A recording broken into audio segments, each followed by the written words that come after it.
Mr. Darren Black, Here. Mr. Milton Gutierrez, He is trying to get here.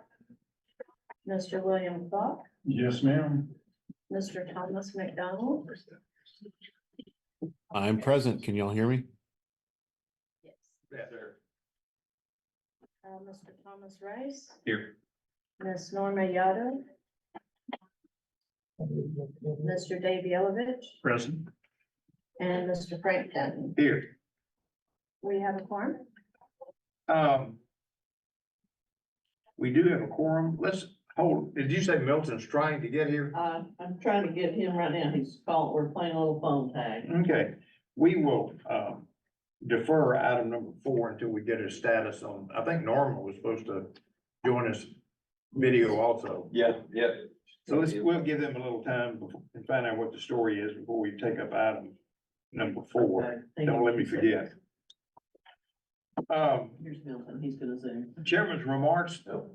First of all, I want to thank, our Ron, Bill, and Norma, who's not with us yet, for agreeing to serve another term. And thanks to the governor for appointing them again.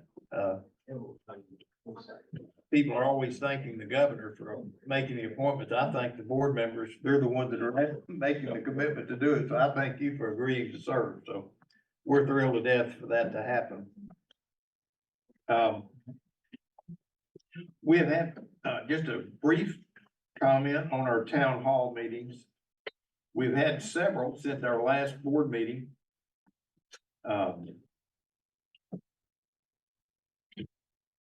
San Antonio was a huge success. We had over 200 people attend our San Antonio board meeting. PHCC in San Antonio and Mechanical Contractors Association helped us draw a crowd, and that turned out really, really well. Lisa and I went to that, and it lasted into the night. One of the things that Lisa did during the meeting is if there's anyone that had an individual problem that they couldn't resolve or hadn't been able to resolve, she said, come see us after the board meeting. She actually logged on and tried to fix their problem, whatever that might have been. And we must probably had a half a dozen or 8 in line there, and I think she was able to resolve all those problems. So it went really, really well. We also went to Beaumont. Tommy Rice was with us at Beaumont. He made the trip down there. We had 40 or 50 people there. First time we'd ever been to Beaumont, so it was a really good meeting. We had it in the courthouse at a great venue. I see Norma, let the record reflect that Norma Yato has joined us, so, and Milton Gutierrez, good. So we got a full house. Welcome to both of you. Good to have you here. Good Can to you be hear- here, finally. Norma, can you hear us okay?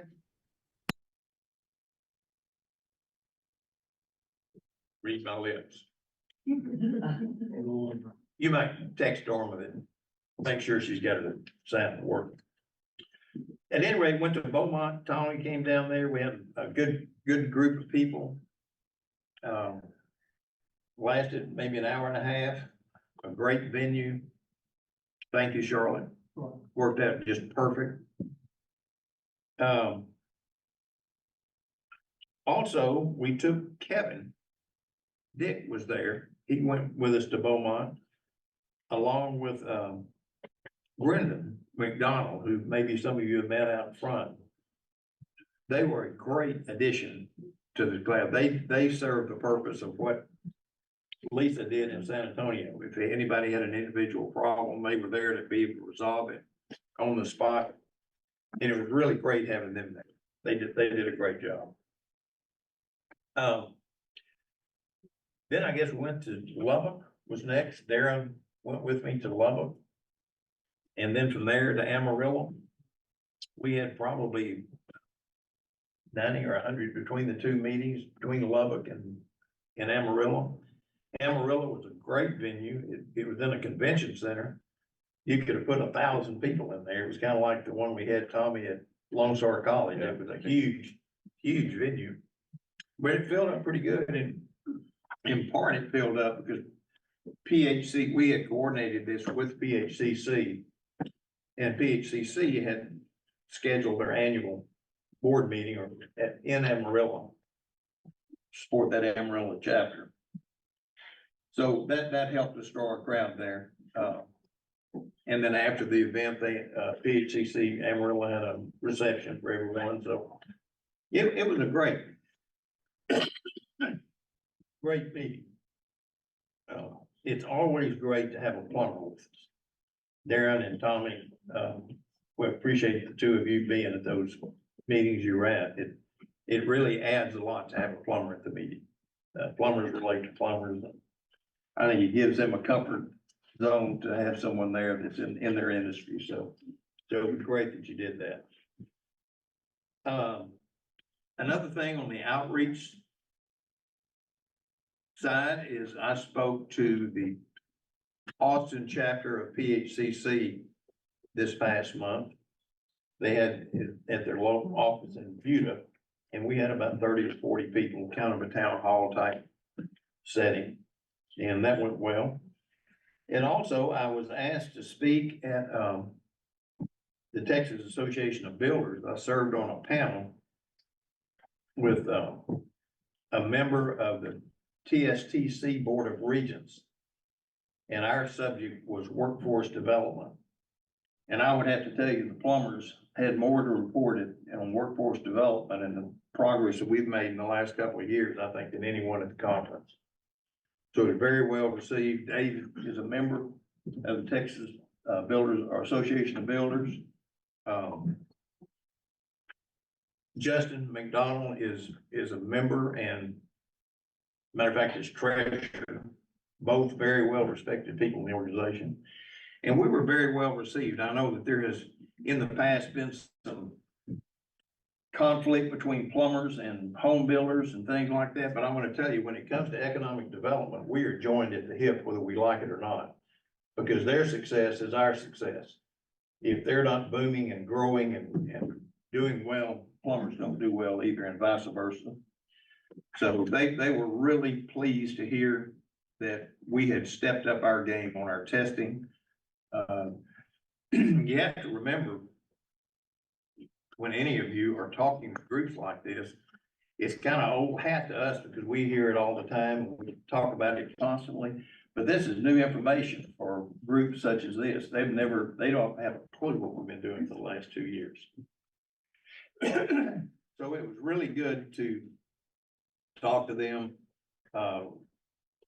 Ron Robacker, I think his name is. Is Justin here? It is Rohrbacher, yeah. Rohrbacher, yeah, thank you.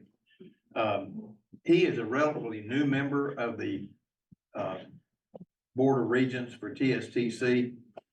And it was good that they saw the partnership we have with TSTC and we're all working toward the same thing. So they're certainly, TSTC is very well respected among the home builders. They do a lot for them also. And I think, unless any of the other board members have any comments about our town halls, the one thing I will say that we hear a lot of the same thing over and over and over. But what is emerging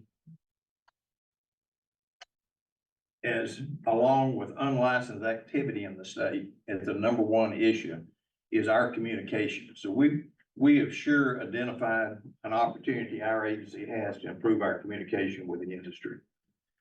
I have always said that high call volume and email volume is not a problem. The problem is an uninformed workforce or licensing base. They wouldn't be calling if they had the answer. And if we would push that information out or do a more effective job of pushing it out, they wouldn't have to call. So later on in the agenda, we're going to talk about our legislative appropriation request. And certainly we want to emphasize our communication ability more than what we've done in the past, as well as a way to push more information out.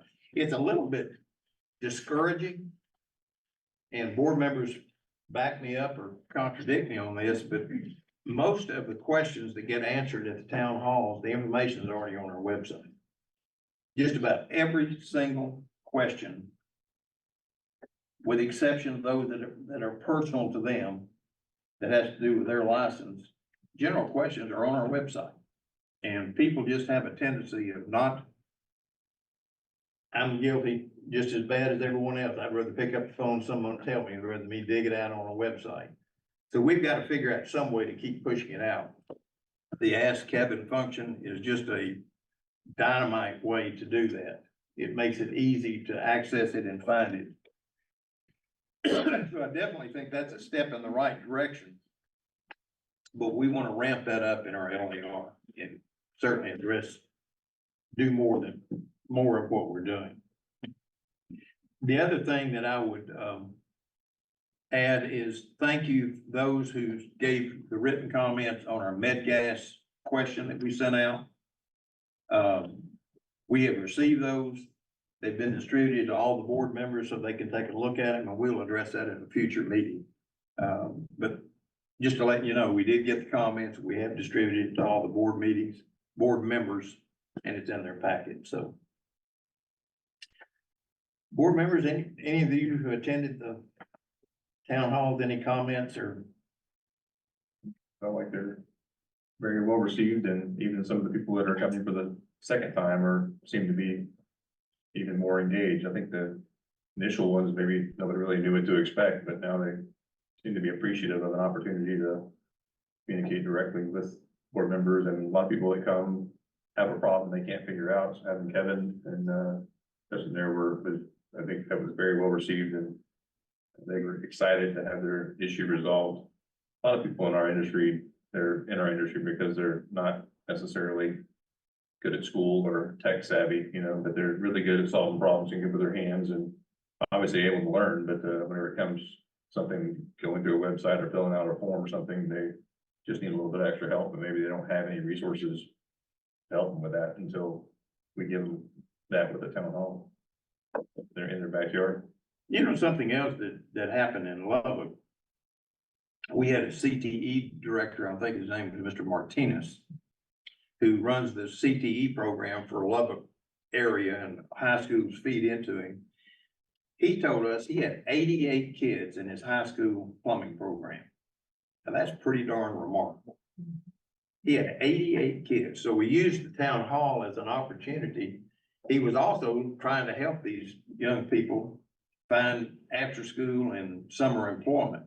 So we were able to match him up with the plumbers companies who attended there and finding jobs for these kids during the summer or after school as a part of their education. So I'm really, speaking of which, glad I said something about that. Before you hear is some information that we just got this week. It's a material that TEA put out that is, I think, is dynamite information. It's a how-to program to start a high school program. It addresses not only the school district, how they can obtain funding. They talk about the JET grants. They talk about other grants that are available out there. Talk about the curriculum. The only thing wrong with this is the year too late. I wish they'd have done it a long time, but whatever the case, we really appreciate it. And I want to give credit to someone who's leaving the legislature, and that's Matt Schaefer, who passed House Bill 636 and included this provision. Matt has pushed and shoved and screamed and hollered at TEA and helped us develop this information. So I'm not sure what TEA is going to do with it, but it's way too good of information just to stick it on a website. We will figure out some way, in addition to websites, to distribute this and get it out into the communities and into the CTE directors. But this high school program is fixing to explode. It's gonna really be a game changer for the plumbing industry. If you look at the Lubbock area with 88, we've got a little guy, even a community the size of Woodville has got 4 or 5 in their program, a little small high school in Woodville. It's been reported that 60 high schools, they've got some type of plumbing program that are going on. Tyler, when we were there, they've got 30 people in their plumbing program, and he said they've got 60 signed up for next year. So you see these numbers start growing. And it makes perfect sense. Because we have ramped up and gone with this computer-based testing, and we're in the process of streamlining the testing. And a couple of the examiners in the back said, well, gosh, we're doing all this stuff, we're gonna be running out of things to do. But what we're doing is putting in place the infrastructure to accommodate all these high school students. When we were in Beaumont, there was a representative from Lamar State College at Orange. And they intend to put in they're a community college, they intend to put in a plumbing program. So they brought 2 or 3 representatives there, and they talked to us about what to do there. I've spoken to their school president. And he says that they're gonna put it in Orange first, and then they're gonna expand it to Livingston. So there is a lot going on in the education field, and I feel very encouraged about the pipeline filling up with young people entering the plumbing industry, which is what our goal was to start with. So I think we're on the edge of something that's really, really, really gonna be big in the next 3 to 5 years. We're gonna see a lot more people young people coming into the plumbing industry. So, TSTC, Lynn, how many did they say they had in their plumbing program? And I was in your office a couple of weeks ago. I can't tell you off the top of my head. I think it I'm was sorry. 66 or 68 That sounds about right. students that they had in Waco in their plumbing program. Their intent is to expand that from Waco to 4 other campuses across the state. So you can see the educational community is getting behind us, and we've got a lot of people involved, and I'm really excited. I think we've done what House Bill 636 intended for us to do. And I think, thanks to the staff in Charlotte, it's really been a big help to us in building a relationship with these CTE directors and our CE providers. So a lot of credit to you, Charlotte. Thank you for all your help. I don't think we could do it without you, so. Okay, anything else before we move on to our next agenda item?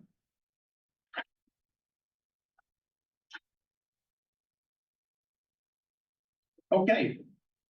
Speaking of Charlotte, are you gonna talk about the HAP program? I am, just a little bit. Well, good, go for it. Okay. Good morning, everyone.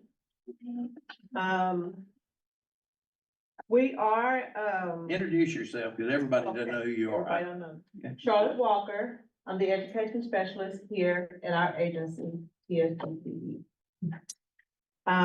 We currently have 44 students from 7 different school districts participating in the HATS program.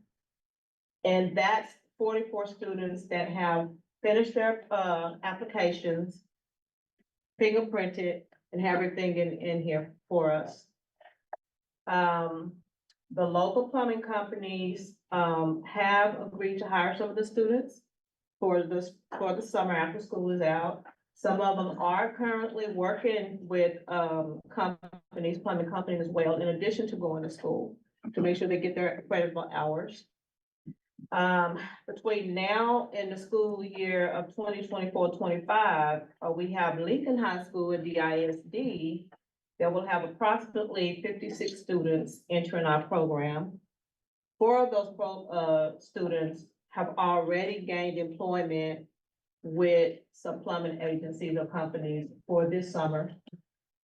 As we were speaking of earlier with Lubbock ISD, they do have approximately 88 to 90 students that are in their program. And some of those students are, they will be graduating this year. 3 to 4 of them will be graduating and going out to work already with plumbing companies that they have already gained employment with. Let's see, some of the students that Lubbock have, one of the reasons why they're not already in our program right now is because they're 15. So we have to wait until they grow into the program with 16 and older. The town hall meetings, speaking of that, were very beneficial to our outreach program because we did have some instructors show up that are part of or want to be a part of the HAT program and got some information from Mr. Frank Denton. They called me and we have them set up and ready to move forward with that. They also need assistance, with getting the students' applications completed, have them register with us. Because in some of those areas, like the Woodville area and Lubbock area, some of them are, limited financial status, and so they need assistance with that. So Lisa and I and Dawn and Kevin are working on trying to set up some type of program where we can go out and do an actual outreach with them and assist the students filling out the applications and getting everything the ball rolling with that. We also have an outreach cross-connection demo scheduled in San Antonio at Northside High School this month, May 30th. So it's gonna be myself and Kevin, and we're gonna have Sydney, one of the investigators go down there, and we're gonna set up shop there and do demos all day. It appears that they're very excited about that. We've already got a count of students. It's gonna be approximately 49 students and anywhere from 2 to 7 teachers attending. So we're gonna do that. Me, myself, I'm going to learn how to do the cross training demo. So I can at least assist if nothing else. But they appear to be very excited about it. I've had communication with them since I've initiated it last month, almost every other day since then, because they want to make sure it happens. They're very excited about it. The only thing about it is because it is a school, it's going to be limited. People can't come and go and watch it. The parents cannot attend. But shy of that, Kevin and I are going to make sure we take plenty of pictures and videos and possibly be able to post that so they can see it. Other than that, we're hopeful that this trend continues. I'm very excited about the program. Everyone that hears about the program is very excited about it because evidently this has been something that's been going on for quite some time, and the students have not been able to get the attention they need or the outreach they desire. So we're hoping that this continues. We also made it known that the application, because there's a separate apprentice application versus just a regular application. We have the HAT apprentice application for the students and then the regular application for everyone else. We've made it known that those are located on our website, but everyone that I have communication with, I also let them know they can reach out to me for any additional assistance pertaining to this program. And if any of you guys are interested in getting information, not only on the HAT program, but some of the students for, if you guys want to hire them, for employment purposes or just want to reach out and talk to some of the districts, you can reach out to the districts themselves or reach out to me and I'll do my best to get you the information. Does anyone have any questions right now? One thing I'll mention on the HATS program, Lisa and Charlotte are making I think I'm right about this, the apprentice is not required and we can't require it of the students while they're in school. But they're making it available free of charge. There's no charge for them to get their apprentice license. Correct. But they can get their apprentice card while they're in school, once they attain the age of 16. And we think that's a great deal, because number one, it gets their fingerprints out of the way, it gets them into the system where they can start accumulating hours. And it kind of gives them buy. As you know, I'm now a plumber. I've got a card I can carry around with me. So we think it's got a lot of advantages. I think it's a terrific program, and it may be, with the exception of the computer-based testing, may be the most significant thing the plumbing board has been involved in recent years. Because it is really gonna make the plumbing industry explode going forward, I believe. That's the biggest problem we've got, not the biggest problem, but a large problem. Something we heard at the home builders is the shortage of people in the plumbing industry. So we think this is gonna go a long way to fix it. Charlotte mentioned the cross connection, and I've been saying this for 2 years, but I promise you I'm gonna do it. We're gonna video that cross connection. And once we get it dressed up and make it available free of charge to anyone that wants to use it, high schools or CD providers or anyone else. We've been talking about doing it and talking about doing it, but it just hasn't risen to the level of of getting it done yet, but that's something that is gonna happen. Well, maybe this year. We'll talk about it during the appropriations. Maybe that'd be a good, good something to throw in our appropriations, so. Can I add something to this? I Please. wanted to just give us a note to John Bunker, who we've talked to off and on over the years. And Charlotte talks to him regularly now at Woodville High School, so he actually did a big push on his program, and he's been after this for years, so he's really excited. And the other person is, at Woodville, or out in East Texas, Big Thicket Plumbing actually contacted the school and said, I'll take whatever apprentices you got for the summer. So I don't know how many of them took him up on it, but that was pretty neat. Thank you for mentioning John Bunker. I first met John Bunker at our first town hall meeting in Tyler about a year and a half ago. Those of you who were there remembering. Very enthusiastic and I was wondering, what is into this? What is this guy all about? I wasn't sure he was the real deal.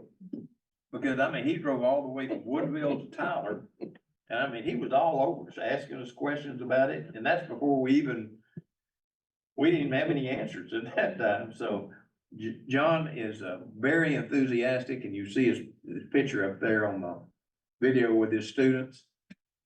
He has really been after this for a long time.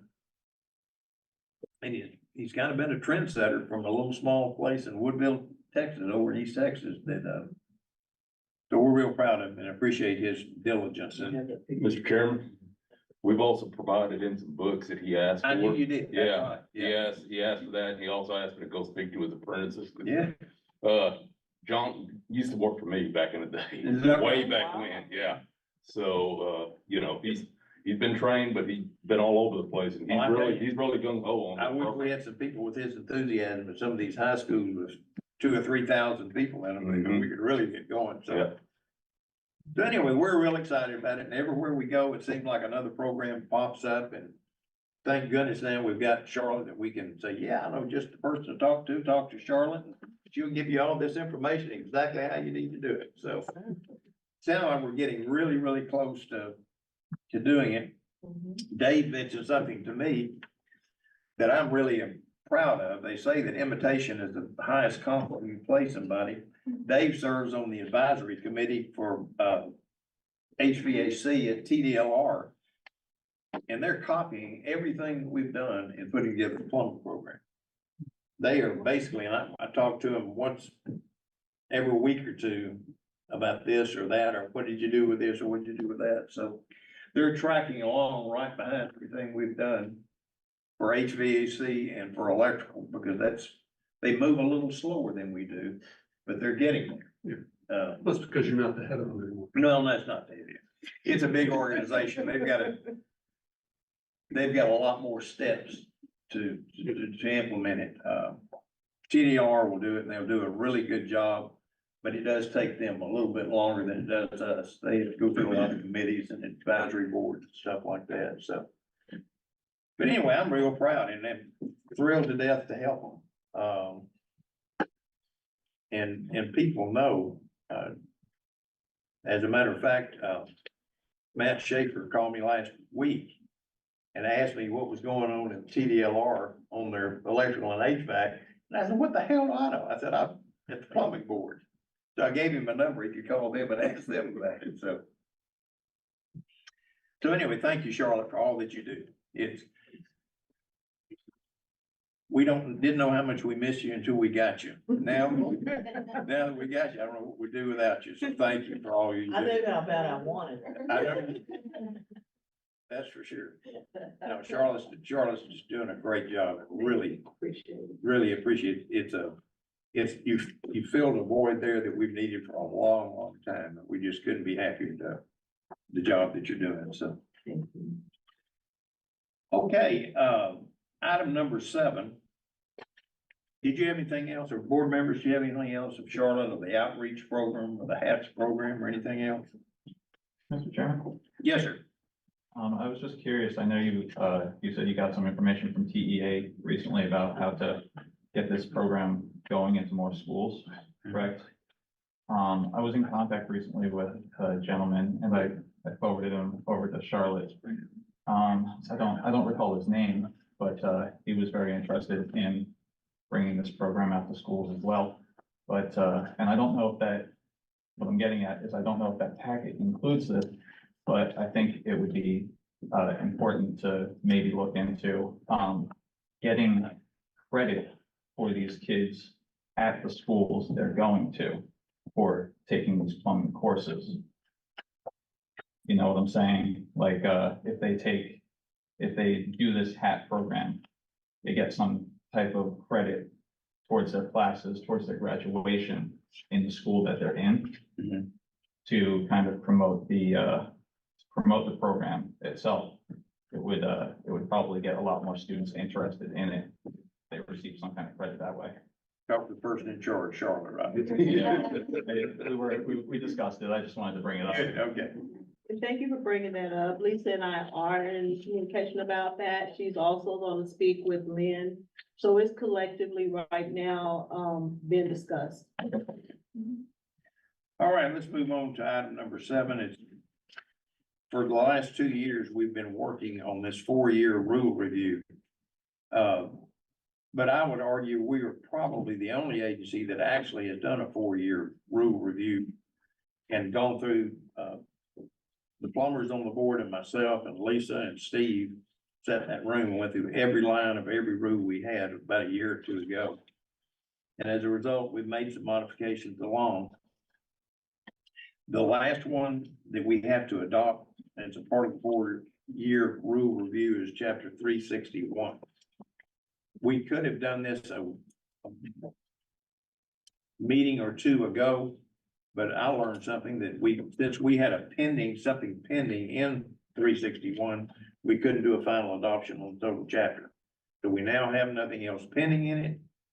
It's on file with the Texas Register, so if a motion would be in order to adopt chapter 361, 4-year rule review. And it's found in tab 3 of your board packet. The motion we're looking for is at the bottom of the page. Sure. Question. Yes, sir. Okay, you're saying we're not doing back to 361, but don't we have further agenda items on 361? It's a discussion item only. Okay, The items that we had pending at the Texas Okay. Register at the time, and that's the reason we I couldn't. just vote wanted it out. clarification. Thank you. Yeah. So anyway, this is close. It is appropriate to make this motion now, if anyone wants to do it. Since everybody's been quiet, I'll do it. I move that the board readopts the rules in chapter 361 in their entirety and in their current form and concludes its rule review of chapter 361 in accordance with Texas Government Code 2001.039. Second. Motion and a second by Mr. Black. All in favor, please say aye. Aye. Thank you. Got you, Justin. Could I have a follow-up motion to allow Frank Denton, the chairman, to sign the order on behalf of all the board? Yeah. Second. Your motion to that one? So moved. Second, Mr. Rice. All in favor, say aye. Aye. Aye. Thank you, board members. Lisa, before Lisa, you start we'll see how it goes, but the plan is kind of this, is we're going to, work up until noon and see how far we are. I anticipate it going till 2 or 2:30, the meeting going until 2 or 2:30 today. We'll see where we are at noon. But, we'll take a break between now and then. We'll work up to noon, break maybe 30 or 45 minutes for lunch. Come back for a 45-minute or hour session if need be. So with that being said, Lisa, do you want to take it away? Yes, sir, thank you. First I wanted to introduce all these other new people. Everybody's met Charlotte, knows Charlotte now, but we also have Diamond. And Diamond. Diamond's in licensing. She's came a long way pretty quick. And we have my aunt who's in finance now. And comes to us, to the great United States and the state of Texas and everything else with a whole lot of knowledge. and, has just slipped right in there, working out great. And then we have Brendan over here, who is starting to work, as the backup and the customer service liaison for problem people. So, he didn't know what he was getting into, but he's learning. He's done really well, and then we shipped him off to a To a town town hall hall. with Kevin. I mean, talk about throwing him to the wolves. We have. And if he's working with problem people, I got a couple of board members I'd like to introduce you to. So he's getting it thrown at him pretty quick. And then as of yesterday, in May, we have April. And April will be in licensing, and we've got a couple other new people coming. It's hard for me to recite everyone's name now. I have them written here because I didn't want to call you by the wrong name, but we've had so many changes. We also had a change in one of our other examiners. Ben is not with the agency anymore, so I have a posting and I have some interviews for that position next week, so we'll see what we get there. That's a Waco And examiner. Waco examiner, and possibly another maintenance position and another position back in exam. So that's full-time job, just getting people in and out of here. One of the good things that is coming up for us that will be very helpful, and it's gonna help Lynn and help all of us because they can do research, is we put the effort into doing the summer internship program through UT. They did a lot, Lynn did the work again, and we gathered up some applicants, and they'll come work for a portion of the summer, their first year law students, and be able to do several things that'll be law and legal based, and so we're excited. That's gonna be Paley and Sprague, and I think they're coming the end of May, something like the end of May, and so they'll stay 8 weeks with us. So that'll be helpful. We'll see how it all pans out. You know, the thing that on this internship thing, and I really think that's a great program to give us a little temporary relief and a little training for someone in school. And the Lynn has been real successful in working with the law school there, that they have an internship program. I think they pay them, don't they? Yep. You know, the Macomb School of Business at University of Texas, to our knowledge, does not have that. Now, why in the world wouldn't the School of Business at University of Texas have a program? Does anybody know anything about that?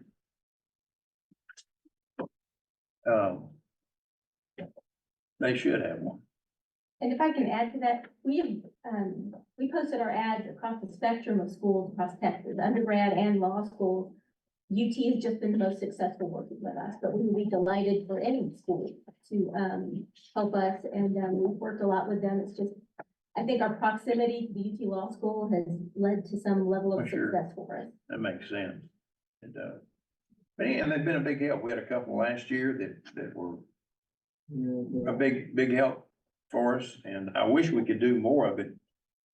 There's somebody like Kevin and Charlotte out of the School of Business, and we'll continue to look, see if we can find a program that would do that. But it's a good way to add, beefing. We just need to form an NIL collective. I suppose, there you go. There's your job. Be careful what you wish That's for. right. The room for any Aggies, I just want to make sure. Yeah. We'll take it.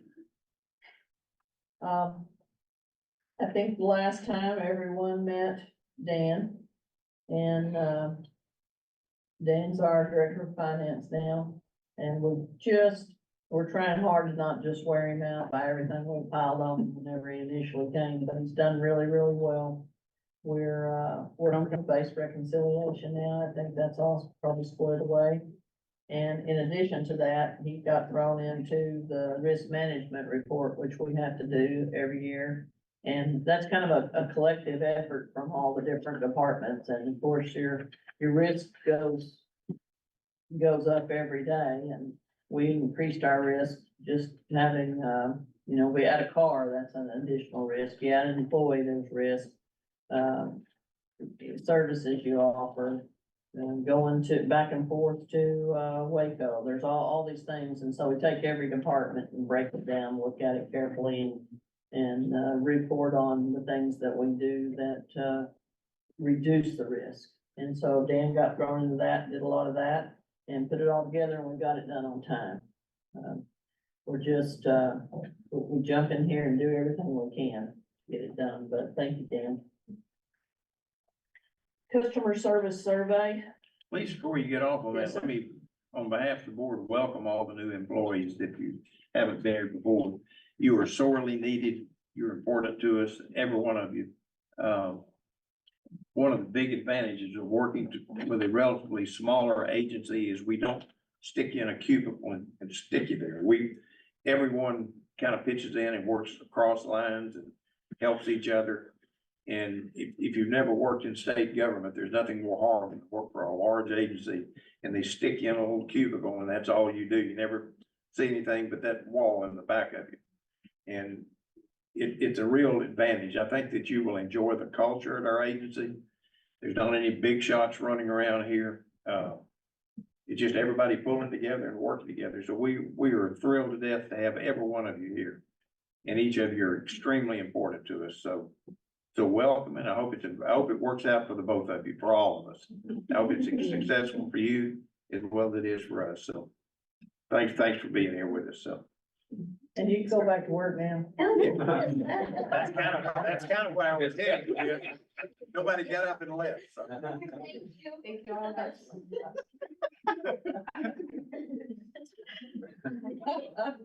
Now you can go ahead, Lisa. Got rid of our crowd. huh? Yeah, no. Sometimes we just have to tell it like it is. We're just so glad to have help. We are thrilled, I tell you. Our customer service survey, the majority of all the survey was done electronically this year. And as you can imagine, it's a lot to sort out, even with the use of the program that Kevin put together and, which tells us, the answers to all the questions and how many responded and so on and so forth. We report that along with our strategic plan. So the final version of that customer service survey, it gets reported by alone. And it also becomes part of a attachment to the strategic plan. So next go around, you'll see, the results of all of the survey that we're putting it together. But I was pleasantly surprised with just the initial review. How many of those go out, Lisa? Thousands went out this time. What was the total, Kevin? Invitations, Well, to participate in the survey. we probably sent out 20,000 invites. I was gonna say the 18 something Something like or that. other, yeah. We've received close to 800 completed surveys. And then there's also a section that we've allowed them to make comments, and we're gonna have to go through all those comments, and see. And those, as I understand it, those questions are not developed by us, they're developed by who? The majority of the questions are, there's a standard format that the LBB lays out to help you determine, what changes you need to make, where your highs and lows are and stuff like that. And then we have the opportunity to add in a few questions as well. So, one of the questions that we added in was, what the interest level would be in having an electronic license card, that kind of thing. And the other thing is, do you find the location, a mandatory question would be, do you find the location of the board's facilities, accessible and clean, and, is the staff generally friendly and things like that? Oh, you didn't ask him if we answer our telephone. There's a question in there about that, yeah. Yeah, do they feel Don't like they're, expect good results on that one, 'cause Well- I haven't been getting them, and you'll see them. yeah. Those people that you talk to, we try to get to those as well, but you'll see the commenters. And Yeah. we did some word search on it too. The Ask Kevin came up in there a couple of times. A lot of people are using that. I got a couple of good kudos and I didn't get any, like hang me or anything like that. I tell you, people, we laugh about that, but we actually appreciate the feedback. If people don't let us know give us a grade of how we're doing, we don't know where to focus our resources. Yeah, and if we So- see a common problem, we can address it. If you own a company, the worst thing that can happen to you is for a customer to quit using you and go somewhere else. What you want them to do is tell us what it is we're doing that you don't like and let me fix it. So that's kind of where we are on these customer surveys and employee surveys. You want honest, truthful feedback. That doesn't mean everybody needs to gripe all the time about everything. But if there's something that you've got a valid complaint about, we want to hear it. And that's kind of what these town halls are about. We want to get that feedback from them. And the other thing we do, which is an employee survey, and it's a pre-made format that we buy from, and we get it from UT.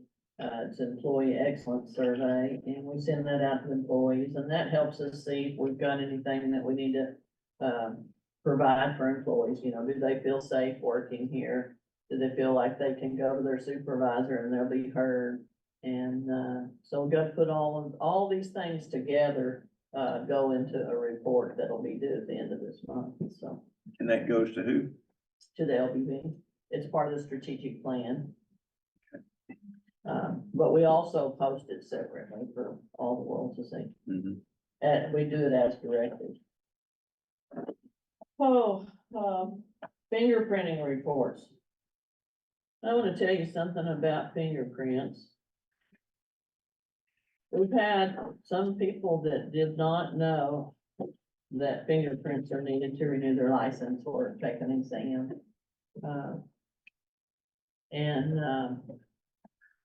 The real special ones, Frank has volunteered to call, as a matter of fact. I'll tell that story in a minute. But what's interesting is that we've sent out probably, or right at 400,000 targeted emails about fingerprints to our population. 400,000. So you can do the math, there's 77,000 of our people, but the majority of those, and when I get someone that says they did not know about their fingerprints, Kevin's able to pull it up and tell me, opened, closed, reopened, opened, did not read, opened it, this one, and read it again. So I don't know if they absorbed it the second and third time they read it, or they just said, I don't feel like doing it. But, we put a lot of effort into that. We put it out on the website. We've got, banners out there about doing it. We've advertised it in 2 to 3 places, on the homepage. Can I ask Kevin a quick question? Yep. When we send out 10,000 or 20,000 emails, I know in our office, we have stuff that either just sends it to spam or sends it to, other places, and I don't even see it. And people say, hey, did you get our email on whatever? Yeah, And generally, it seems if they're sent out in big batches, that some computer program says, oh, that's spam, and it doesn't let you see it. How often could any of these mass mailings be interrupted like that? well, so the service that we use to send out our emails, there are lots of really strict laws now, regarding spam email. And so there are clearances, tunnels, technically that you can add to your domain, that basically certify, your emails as not spam. So I'm pretty positive that, unless there's an additional corporate check that doesn't follow the generally accepted practices, that 99% of our emails go through. Okay. Or, if someone has flagged it as spam on their own, of course, they're not gonna see it. But generally speaking, we are on, we're on the cleared list I do know that in today's modern world, we believe that we send out an email, we've done our duty to communicate. I'm not a firm believer in email as my one and only way to communicate to people. And because of that, because we have lost the art of talking to people and being able to communicate with them. Email is not the be all to everything. So. I totally agree, but in addition to what the agency has done, you've got CD providers that regularly reoccur. Everyone's got to take CE every year. Yeah. And I trust that the CE providers are telling these folks, get your fingerprints, get your fingerprints. So if I agree with what you're saying totally. And if we were only relying on that, I would say maybe we ought to relook at it, but there's multiple ways that they're doing it. I want to tell this story. In 22 years, I've never been talked to as ugly as I was talked to by this lady that Gloria had about a month ago. She was taking care of her license for her father-in-law. I'm not gonna say who it was, but man, she let Gloria have it, and she was one of these, and I know you've talked to them. You can't say a word, not one word. I mean, she just went on for 10 or 15 minutes. So anyway, Gloria, I think with a smile on her face, passed it on to Lisa, who passed it on to me. So I called the lady up, Volunteer. and she gave me the same story, that she thought it was ridiculous that we would have this as basically he was an RMP and his license had expired, and he had some permits out there. He was trying to run a business on his permit. She said she thought it was ridiculous that we wouldn't renew his license without telling him that we didn't tell anybody about this fingerprint requirement until the last minute. I would have loved to have answered at the first call, but there was no way I could have got a word in edgeway. So I just said, yes, ma'am, yes, ma'am, yes, ma'am. Let me look into it. So I gave it the weekend, and I talked to Lisa and Kevin. This gentleman who's in question had been sent 5 emails. He opened all 5 of them. 2 of them he had opened 3 times in the last 2 years and read them.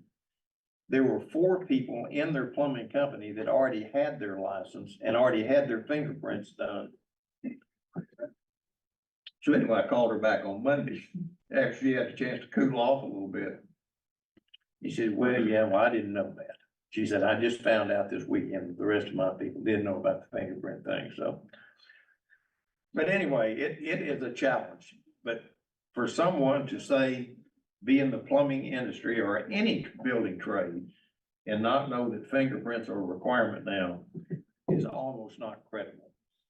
I mean, It was brought up very strongly in my last 2 continuing education, good. 23 and 24. First slide they talking. Yeah. So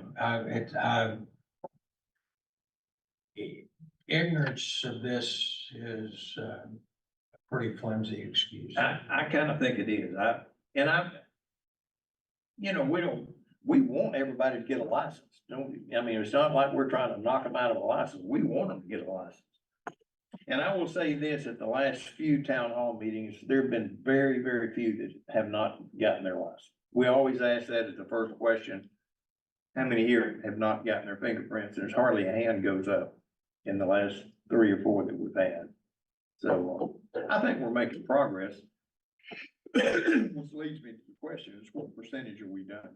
We're at just a hair over 65%. 2/3. We've actually done, as of this morning, I think there's 48,002 That it completely. that we've processed, yeah. It's crunch time, and it's caused a big problem. And I'm gonna say this, I probably shouldn't, but I'm gonna say it anyway. Lisa, you and I have talked about this privately, but you've got all the apprentices now flooding in there to get their fingerprints done. And it's caused a backup, a delay in the apprentices getting their cards. And we were asking Lubbock, and I think maybe in Amarillo also. You know, I've got apprentices I've got to hire, and they get their fingerprints, and then I can't wait a month or 2 months or 6 weeks, whatever it takes to get their card back. What are we supposed to do? And Lisa has okayed this, that if they've got documentation that they've taken their fingerprints and they've got that evidence or documentation with them, a receipt from, Identico, that they've got their fingerprints, their application. If they have that documentation, they should work. Because I don't think that our investigators, Steve, are gonna go out and try to nail someone who is trying to do the right thing. We got bigger fish to fry than we do someone who's got a pocket full of documentation that, yeah, I got my fingerprints and I got my application in, I'm just waiting on the card. So we have told them, go ahead and work, but be sure you've got all that documentation with you. That is your card until you get the official card. Is that true, Steve and Lisa? And most of them have done it and the thing that really speeds the whole process along is when they send in their apprentice application, if they'll just attach a copy of that receipt, we know right then and there, boy, this one could be done all the way through, you know, and get them done as quick as we can. And we've got our fingerprint hotline they can leave a message on. Gladys runs it daily. If you leave a message with your name, full name, then we can look you up and see that we've gotten your fingerprints and done with it. We've got some pretty good processes in place, but I continue to tell everybody, don't count on anything less than 30 days. You're talking hundreds of them come in batches at a time. Yeah. And if they've got background, it takes longer. If they have a criminal history background, that they go in a list and they've got to be individually looked at and make a determination made individually.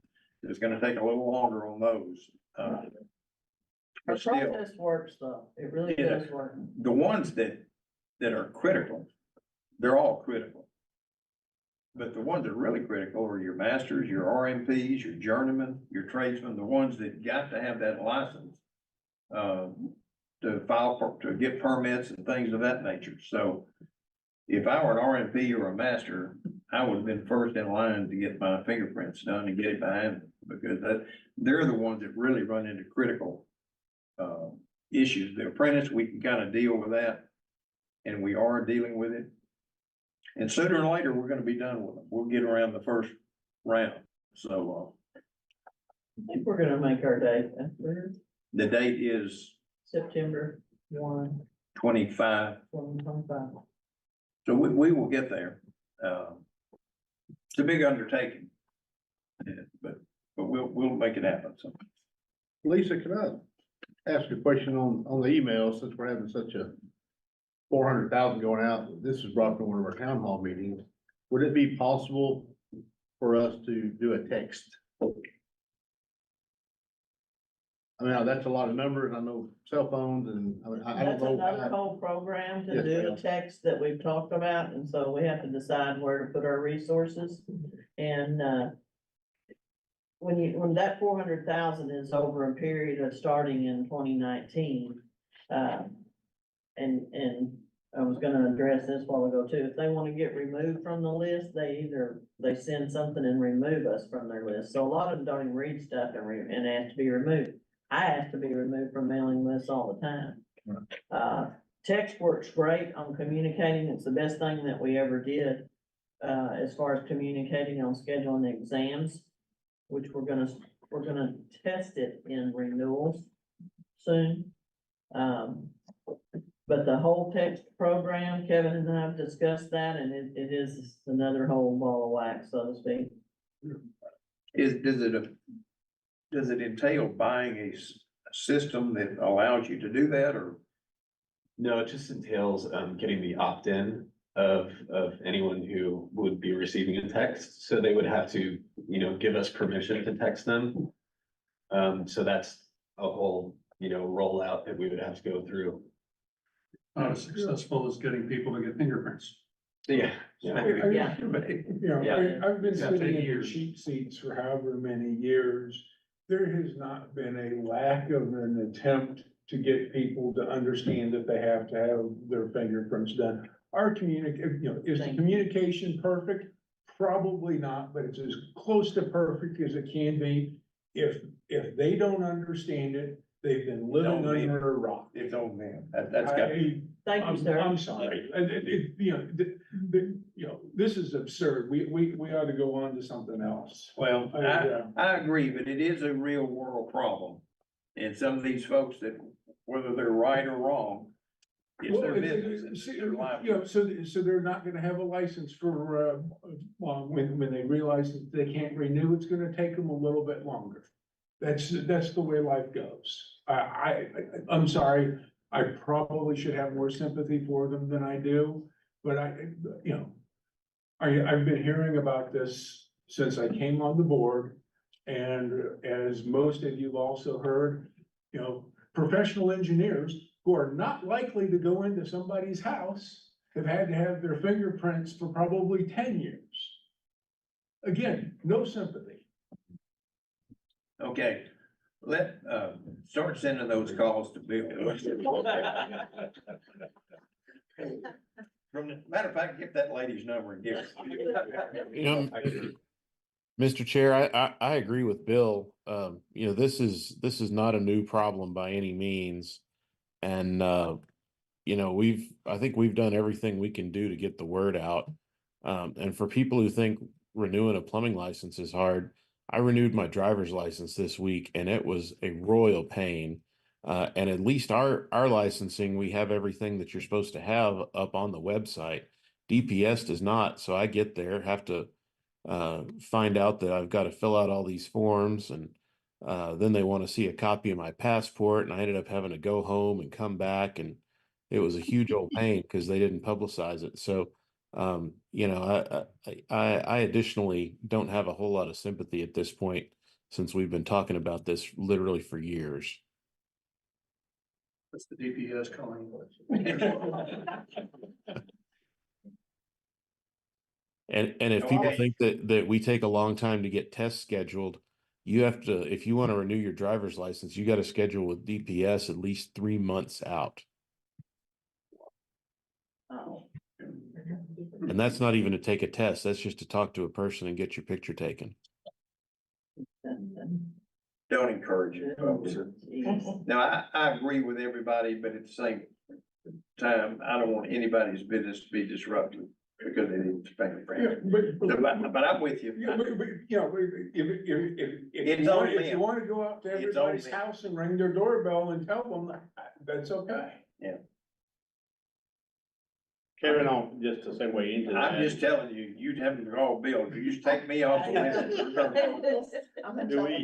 Do we see a benefit to the texting for people that actually, surely there's reports and studies that's been performed that actually show they're gonna open up that text compared to an email? Oh, yeah, it's much more, the responses career is huge for text. compared to- Somebody create an opportunity whenever they do renew to choose that smartly, in order to, kind of like what we've done with the applications where you can't progress to the next stage until you fill something out. Like you have to make a selection here before you go, like you opt in or opt out type thing. I think a lot of people just don't like computers and don't use email, just don't. And they have the opportunity now to opt out and make their addresses private. And I we've got all kinds guarantee you of that I stuff employ people who to deal don't with. have an email address and they wrote down their spouses or their sons or whatever's email address on there. So yeah, it got opened 5 times by a 16-year-old or, somebody that doesn't know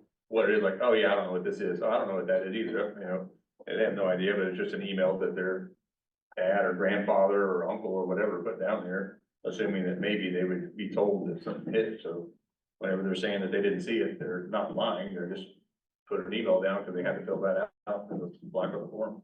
I share the sentiments of the board on this fingerprint thing, so I don't see the text message applying to the fingerprint, because I think we're on the downhill slide on that. Yeah, just for Future communications in general. Future communication, I think it's got some merit to take a look at it. Yeah. like Darren said, they did come up at a town hall, maybe two of them, that they prefer the text message. I think the majority of I've got a people we lot. actually asked would Not happy with it. prefer the text message over an email. Provided we don't blow their phone up. Right. you know, every day or something, so. Lisa, no, I do agree with, the views here. Well, you said September 1st, 2025 is the drop dead date. Starting September 1st of this year, I don't believe it's up to us to start sending out certified mail saying, hey, you're Yeah. about to get dinged. And if your driver's license expires, it expires. And you're, On you. yeah. You don't have DPS knocking and saying, excuse me, it's just, you're at the mercy of whoever. So I would imagine for the next year and a half, it's business as usual. It's the first thing you see on the website, just about. It's the first thing you see everywhere else, or maybe just lock their account 6 months prior if they, do something, but. All right, Lisa, you heard it. Bill and, Dave have turned our hearts hard on this fingerprint issue. Well, so.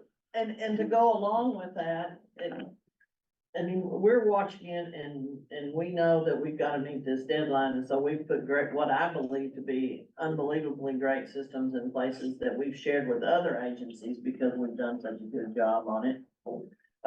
But you can look at that chart of numbers that's in your packet.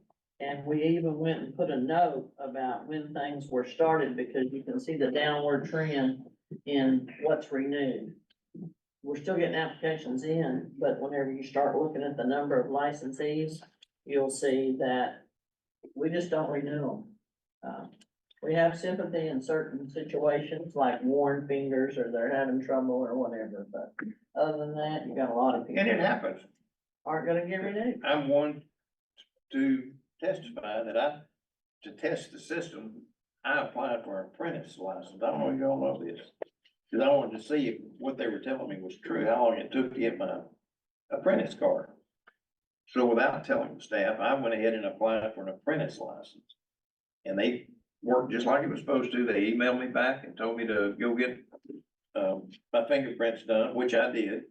By the time I got home, I had another email that my fingerprints didn't take. I was gonna have to come back again to take them again. It's older folks, all the wrinkles move from your fingers to your face when you get old.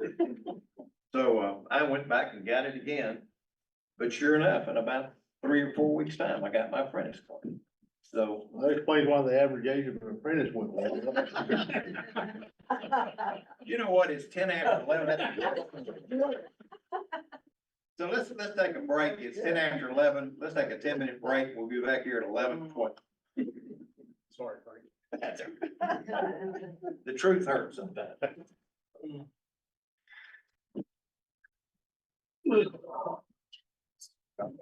Hey.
I put a chart in there and I also put a breakdown of all of the different license types in there as well. And what just, in all the years I've been running these numbers and looking at them, I'm just really happy with the fact that we've got 1,730 inspectors. That's the most we've ever had. So that's a great thing for the cities. 12,205 masters and 23,878 journeymen, and the rest are broken down there. And the tradesmen they stay around 3,300, something like that. And of course, we expect that those tradesmen are gonna jump up to journeyman pretty quick. And we expect these high school programs start rolling off, those tradesmen Yeah. numbers ought to hold their own, to come up too. Yeah, so, and it, you know, it ebbs and flows. You just never know from one day to the next. It's a constantly fluid and changing item, but. Anyway, if anybody has any questions on that, let me know. We'll also put this latest document, which is through the end of March, out for the continuing education providers to use as well. And we'll have Charlotte up and running where she can actually start putting this out after we get finished with board meetings soon. In addition to that, the computer-based testing for master plumber exam. I'm sure everybody wants to know about that. First, what I want to tell you is, I'm gonna find my note here on it, the master plumber test. The new version of the master plumber test, we actually picked out some people and brought them in and gave the new version of the master exam on paper. And so, and we've weighted this stuff, you know, when I say weighted, we look to see if the same question that anybody has failed, they're all failing it. We, you know, anything that wasn't clear, that sort of thing. Anyway, it was a very informative, group of people that did it, but we've given it to 12 people, half passed, half didn't. It's that simple. And that goes right along with where we're at, on any given day, to tell you the truth.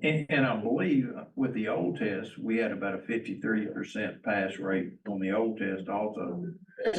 So a 50% pass rate is not It's not uncommon. We uncommon. felt real comfortable with it, but, we expected, we've got a couple of other ones that aren't graded yet, so I think we might be around 63%.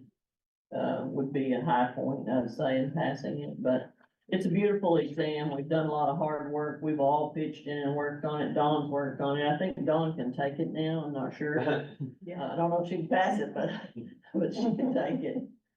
Kevin's done some great work on the graphics that are on, that they'll see on the computer screen, and the exhibits, and, GW, we've tested it on one, we've tested it on field investigators. And then the ones that we've had come and sit down and take it. So really, really happy with it. I think it's a quality exam. And there's 347 people that are ready to take it right now, that have their applications in, their fingerprints are done, they're ready to rock and roll.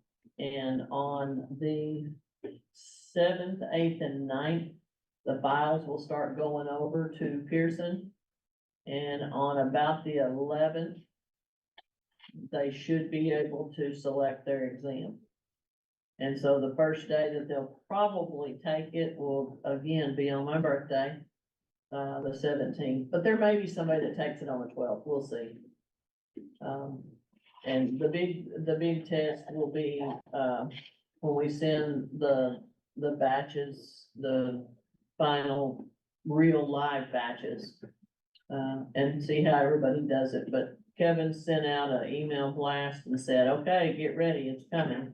So if you're gonna study, you better start studying now, because there's still people that call and go, well, when should I start studying? And I always tell them 4 years ago, 5 years ago, 6 years ago would be good. So, I don't know, I think they'll do fine on it, and I think it's just gonna be, a huge relief on staff. The first month, I know it's gonna be tough, there's gonna be phone calls, there's gonna be text, and text is still to the, what we call the scheduler phone, is still the best way to talk about an exam, any type of exam. So we're real excited about it. We also did, went ahead and reran the numbers on the journeyman, and that pass-fail the pass has actually gone up on the journeyman a little bit, and, it's at 73.25.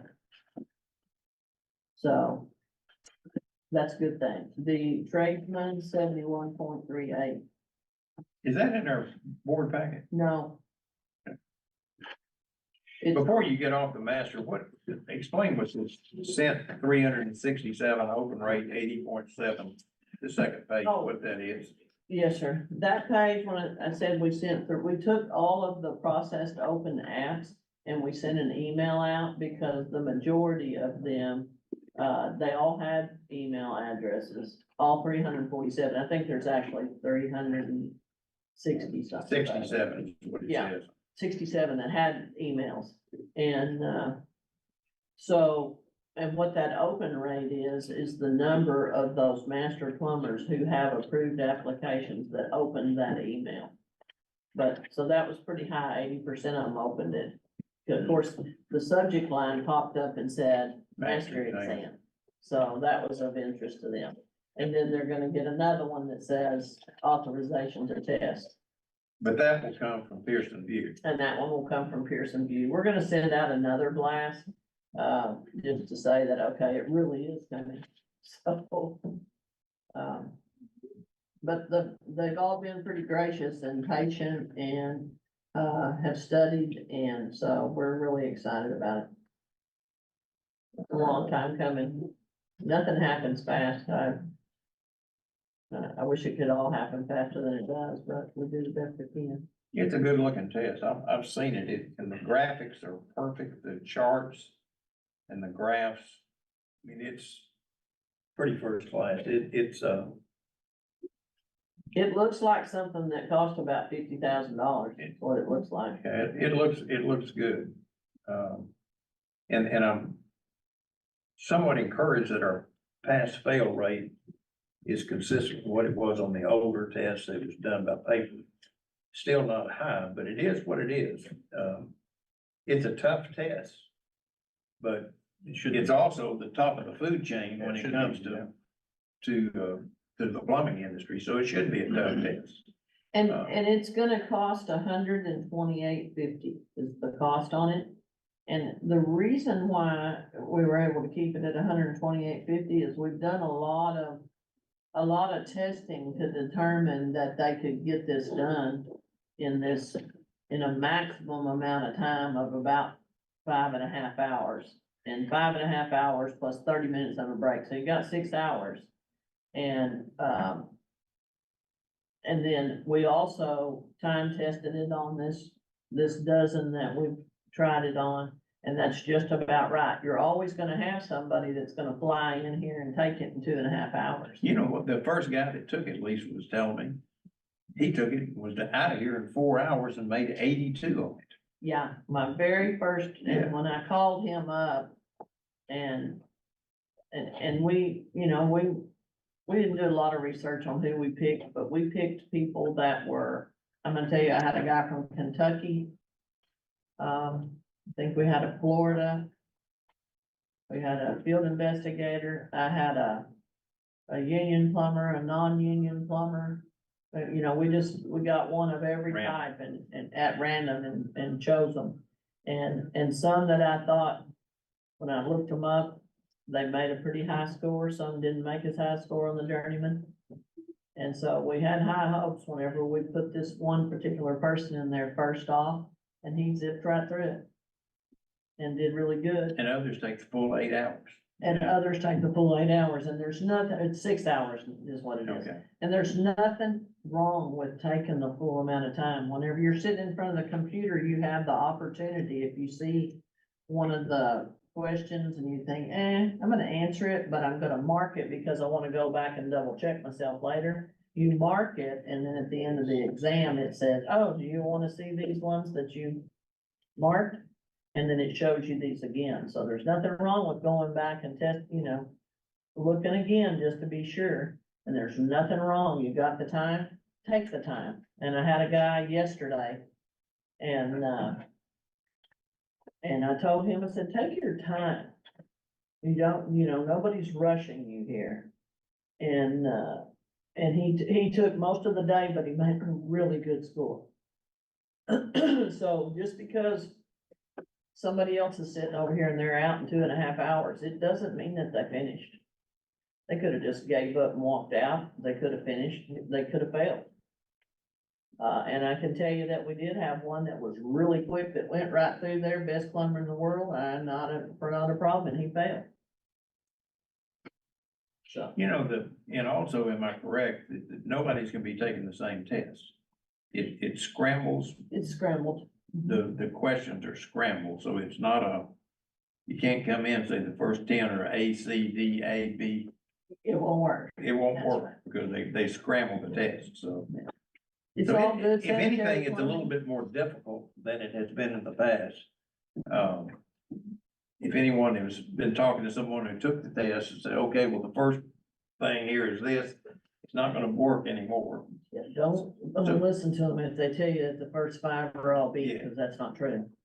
So it is, in a sense, it could be a little more difficult, but again, it should be, and I think ever since I've been here, and Lisa, I know, is subscribed to this 100%, we have never, ever dumbed down any of the tests, tradesman, journeyman, master, none of them.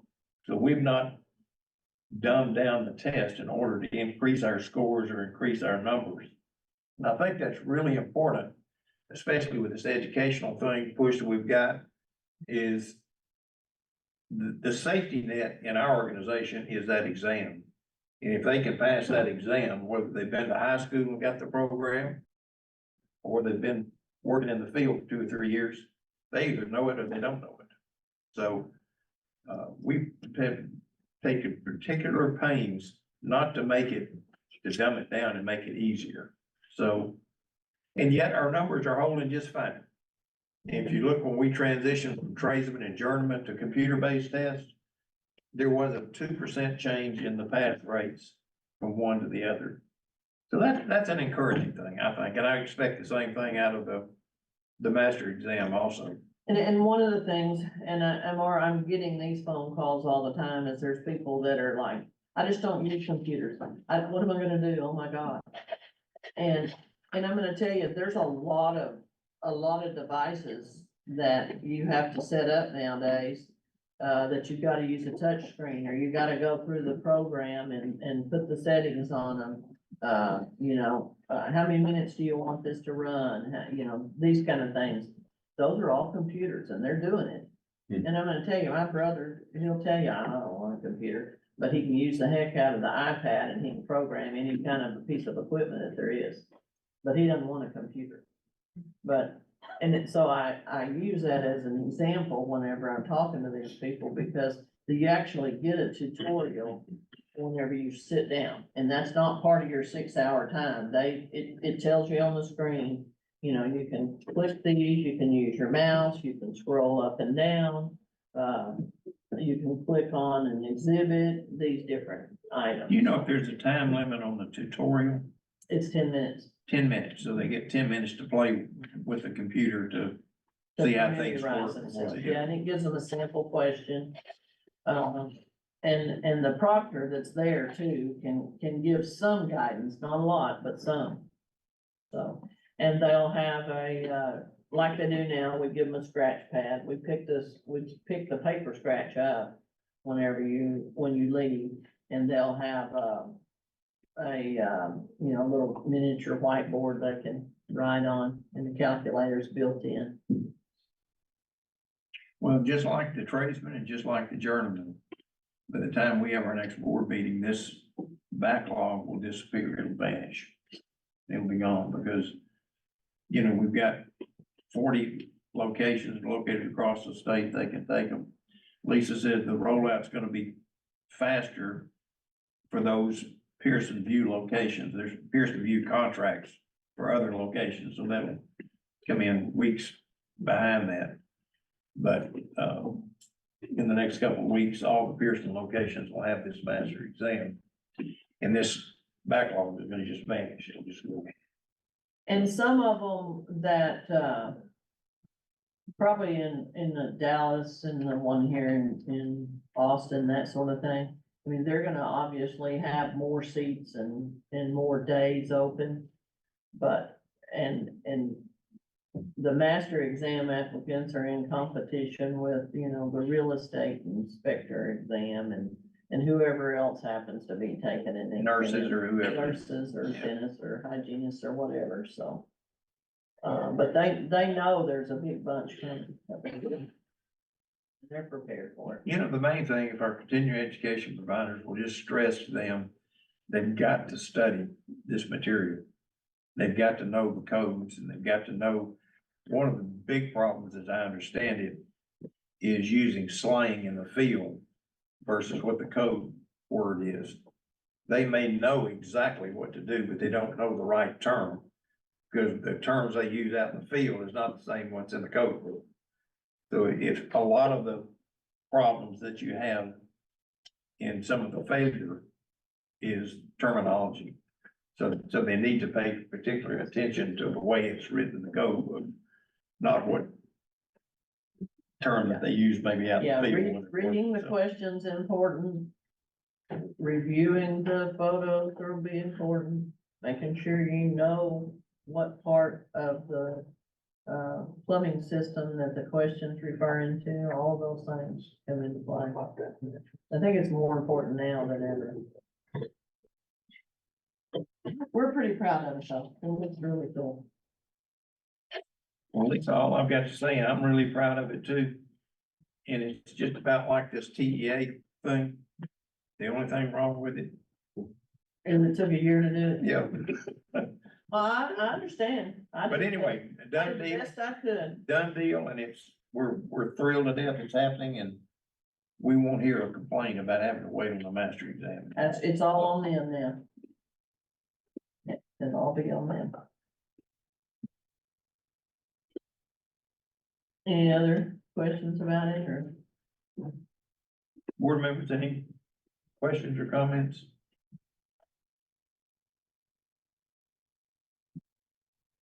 That's all I have. Okay,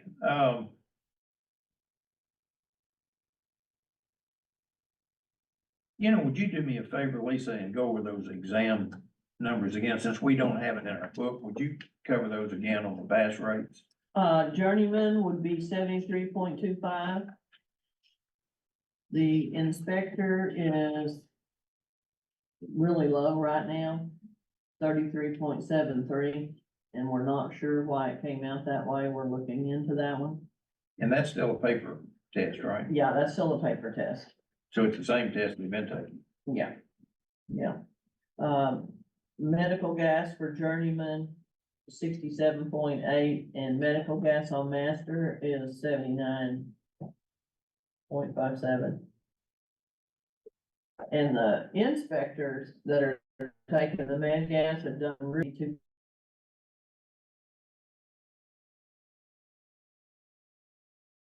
No, I'm not talking about med gas, I'm talking Oh, the about pass regular rate. 71.38, 71%. So see, all those numbers are pretty well holding steady. Yeah, and if you look from last year to this year, very little change. The biggest change, is that we had a drop down in the master. And we attribute the drop down in the master to the fact that for some reason, everybody was in a big rush to get in here because they're like, I don't wanna take the new one. I wanna take whatever, you know, I wanna take the old one. That's fine. But at some point, if you don't pass it, you're gonna be taking the new one. Lisa, this is something that you didn't talk about that we probably should talk about. There are a certain group of folks out there. Our old paper exam was a 3-part exam. There are some folks out there that have passed 2 parts of that 3-part. And Lisa is still allowing them to come in and take that 3rd part to complete their master exam. under the new computer-based test, it's all one part. So there will not be any more coming in and just taking sections. If you fail the master, you come in and you take the whole master again. So it's unlike the paper exam, it was a 3-part exam, right? That's correct, and I didn't mention that, and I appreciate you bringing that back up, because that brings me to another point, is just like the tradesman and the journeyman, they'll have 5 attempts on that one authorization to test approval application. So, and they're still gonna pay for it each time, but they'll have 5 tries, but the 30, 60, 90-day waiting period is still built in there. So if you took it at 30 days and you don't pass it, wait 30 days and then you're gonna come back and it'll let you reschedule it. And it'll let you reschedule pretty quick. It just won't offer you a spot until a ways out, so you have time to study between tests. But it is a whole exam, and so you're gonna go back and take the whole thing again. And which, I wanna mention this, we do have a group of people that have failed just 1 or 2 parts, and they will start taking the 1 or 2 parts that they have failed, but it'll be the new exam. It's gonna be on paper, and it's only gonna be offered on certain days. And so we have to kind of cull them out and pick them out and put them in a certain day. But those people will have an option if they wanna go take the computer-based Yes. test. Yeah. They can go in and take the whole thing on the computer-based Yeah. test. If you don't wanna wait for one of those special days to take the 1 part, then you can go take the whole exam. And I've got some people that are like, I'll just go take the whole thing. I like the idea of it being on the computer, and they'll probably do just fine. But we've got some, and when I say some, it's got to be somebody that has a current application in, not an expired. I took 1 part, or I took the exam in 2021 and passed 1 part of it. Now I just want to take those 2 parts. That's not gonna work. If it's expired application, if it's over 2 years old, it's not gonna work. If you're in that 2-year period and you have a current app, we'll work with you and get you on through. Cause you started in 1 exam, we're gonna try to finish you in 1 exam. It'll be the newer one, but it'll still be paper. If I live in another state and I'm hold a master license and I've applied to get a master because I'm moving to Texas, can they take that at a Pearson View location in another state? Eventually, the other states aren't gonna be on yet until they roll it out in Texas. And then they'll choose where the demand is at. Okay, so at this point, they can't. They have to come to Right. Texas to take it. Yeah. And I actually think they're gonna try to turn it on in, I wanna say Oklahoma. Am I thinking right, Dawn? She said something about Oklahoma might be one of the first ones to do it. So they might be able to drive to Oklahoma. It would make sense to Yeah. do be the this joint surrounding- states. It'll be the surrounding one. Because they have Oklahoma, Arizona. I mean, they have places all over. Right. So we're excited. Okay, anything else? No, Board members, anything on examination or master exam? All right, guess we're down to financial. Dan or Lisa? Dan. All right, well, everybody, my name is Dan Kruger. I'm the finance director for TSBPE. Tab 6. Sorry? I said tab 6. Oh, it's For them. Okay, got it. That's okay. Thanks, man. And, so I'll give you the financial update for the second quarter of fiscal year 2024. And, if you want to follow along, this report says the fiscal year 2024 appropriation balances. And, so if you're looking at that first page, of the report, it has states and appropriations for the year, and expenditures for the 6 months ending February 29th, 2024, and it's presented in 2 different formats, by appropriation and also by accounting category on the second table. And they both show the same thing, just kind of in different formats. So starting in the first table, the columns are, the first column lists each appropriation, and then the second column lists the appropriated amount. And so our total appropriations for the year was about 3.9 million. In the next column is some small, adjustments or transfers in and out of those appropriations. And then the column to the right of that is our actual expenditures for the 6 months ending, February 29th, 2024. And our total expenditures for the quarter was, about 1.7 million. And that represents about, 45% of our appropriations. And so I think we're in good shape there. And then those last two columns, we're just projecting that we're gonna spend 100% of our appropriations that we've been, after 2024. And then if you go down to the next table, it's, again, it's the same information, just divided up or presented in, accounting category format. So it's gonna, give the same information just by, the categories. Are there any questions so far? I do. And I think I know the answer to it, but I'll point it out, is if you look under consumable supplies, we're showing 153% of what, and I think, correct me if I'm wrong, we basically ran out last year because we ran out of money. So the first half of the year, we beefed up what we should have been buying the past year, and includes Waco. Is that That's the correct. reason that's higher than what it should be? Yeah, we bought more supplies at the beginning of the year than we did at the end of the year. We bought what we could afford and then turned around and then restocked Waco. Okay. The other question I've got, and that you maybe can explain to me, the rent is showing we've into 6 months and we're at 57%. That seemed like it should be a constant number. It should be exactly 50%. Why is that at 57.5% instead of 50% if it's 6 months? I think that's got a 7th month in it. I meant to mention to Dan to check it. I think that's got a 7th month in it. And it also has that consumer price index increase in there at $2,200. So I think that's why that's off a little bit. We need to look at it and see. Okay, once you look at it, let me know. Is that the problem that we had one time when we couldn't get a check out or something like that? And yeah, and we talked about that yesterday. They changed banks and routing and we produced a check and it got mailed out to them and then, but we think that the check got produced in the right month and they finally did get the check, that it just got mailed rather than direct deposit. I see. And we checked it yesterday to make sure there wasn't two checks, right? That's right. Yeah, because at first we thought, well, maybe. So there was that's not part of that Yeah. problem. Yeah, so they didn't get two checks, they just got one. And it was after they changed banks and we had to re-enter their routing stuff. And so we just mailed it to be on the safe side. But bottom line,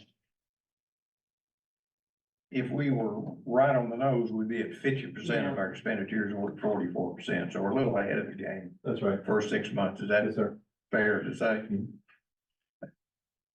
We've been conservative because we've got a lot of wants and a lot of needs and we'd rather get to the time period now, get through May and then say, okay, what's on the wish list that we might be able to get. We got a lot of things we're gonna wanna ask for too. Well, and you've got a lot of new people that we're just putting on that. Lot of staff changes that I gotta deal with. Yeah. And some that have gone to 6 months that need, a little raise and different things that we've gotta get done. There a reason that exam staff is just 9.9%? Don't have any exam staff. That's what I was wondering. So it's just sitting there, Where are you talking about? the examination staff under travel. They don't really travel much. Oh, okay. I see what you're saying. They go back and forth, like Juan goes back and forth to Waco and to Houston, but they're not traveling like they used to.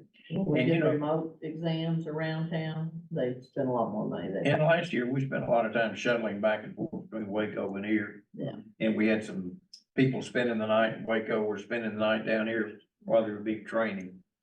But since that's kind of settled down, that's, And you'll have a little bit whenever I hire a new person for Waco.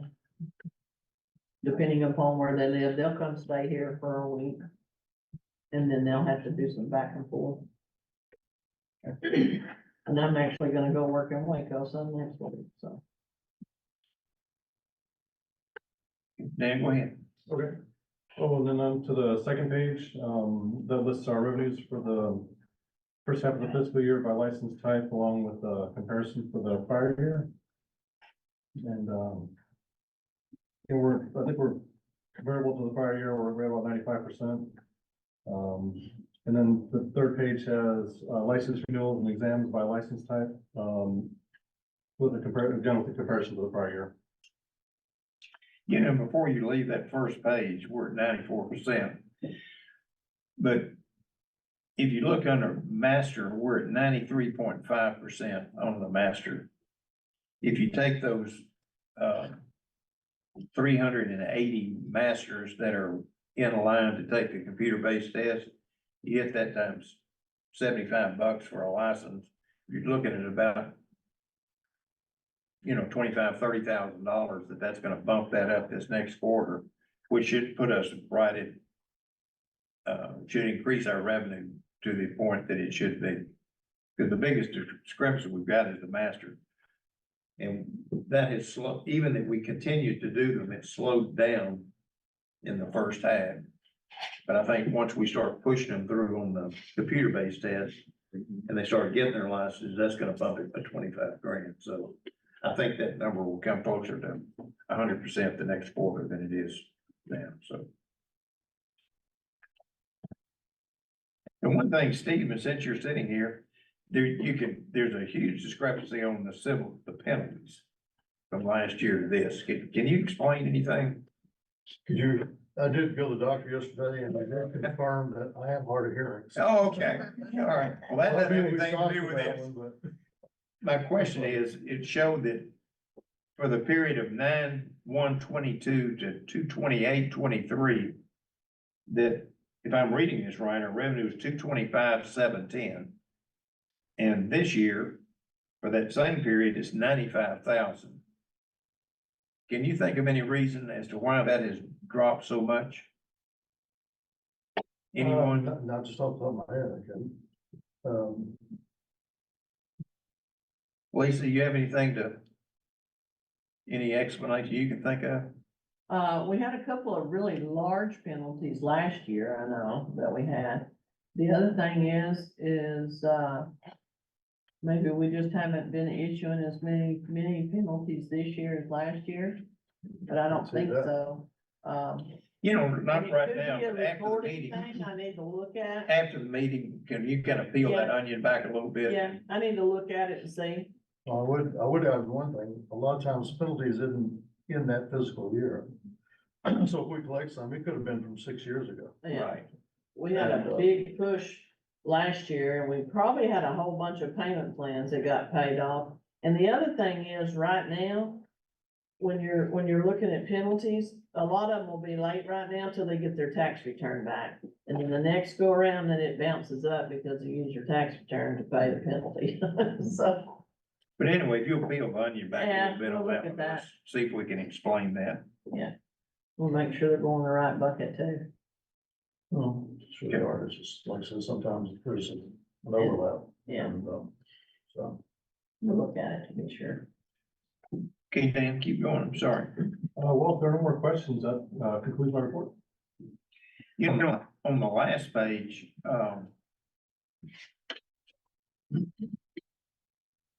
having to do with the estimated number of licenses and fees paid.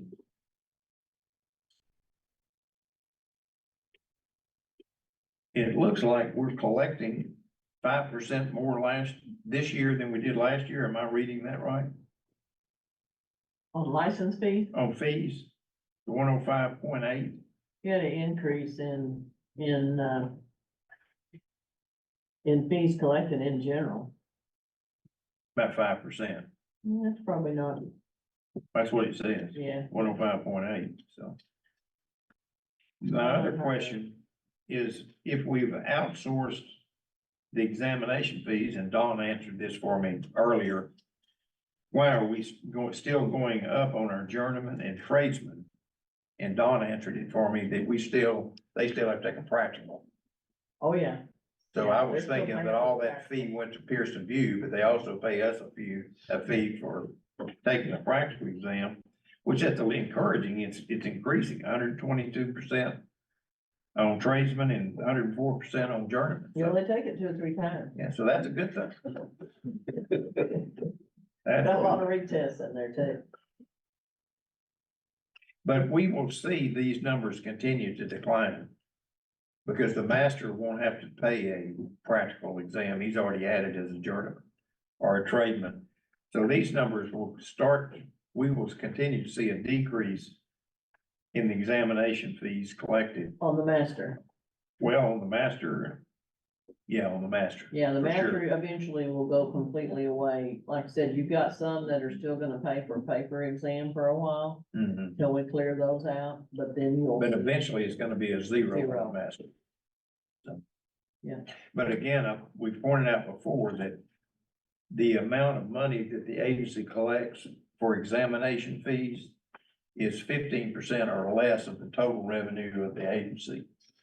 So as we start ramping up more people coming into the industry out of high schools, trade schools and what have you, our revenue should continue to climb, even losing that 15% revenue to Pearson Butte, so. You know, Dan, I would ask, you've been here how long now? It's 4 months or so. 4 months? In your 4 months that you've been here, is there anything of particular concern that you have seen that we should pay particular attention to? Or does everything appear to be in order, or is there something that causes you any heartburn No, I about mean, our finances? no, it appears to be in order. I mean, you know, the financials look great. I think, great, you know, group of people, great procedures. So no, I think it looks great. You know, always know, and since you're relatively new, if there is something that comes up that is of concern to you, that you think the board needs to be aware, feel free to announce it to the board at any time, because one thing we don't like is surprises. So if you see us heading for trouble, or you see something potentially that could be a problem down the road, feel free to let us know about it at every board meeting, so. We're not looking for trouble, but we don't want to slip up on us, so. All right, well, you know what? It happens to be 12 o'clock. Any questions for Dan before we break here? All right, well, it's 12. Let's take a 45-minute break and we'll come back at 12:45 and pick up who, Steve? We'll pick up Steve, 12:45.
Steve, are you ready to go?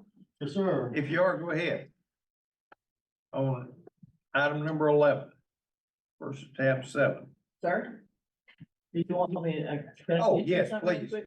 Please. Part of the reason why your penalties aren't showing up is we had some default payments that, defaulted. And when there's a little error on, the deposits in between our access changing from different staff, the deposits did not, process. So that's why in that bucket, they're not in there. This is why I don't get to see money. That's right. There you go. So I didn't want you to feel like you didn't issue any, cause we did. And we collected some, and you just don't have it. You collected them in Versa. It's just that they don't show in USAS yet. Because we have to move them from one place to the other. An accounting issue. Yeah. The reason it shows. But we know what it is, yeah. Okay, good. Thank you for looking into that. Yeah, thank you, Sharon. But anyway, on that, like I said, everything comes in, goes, the only thing we get is just a note that they've received the money, so we enter it that way. Do that, so, okay, that makes sense. We're gonna look under tab 7. And a summary of complaint cases reviewed, and, of course, in this report, we're showing the total number of meetings we met during the quarter, which would be the second quarter, December through, December 1 through February 29.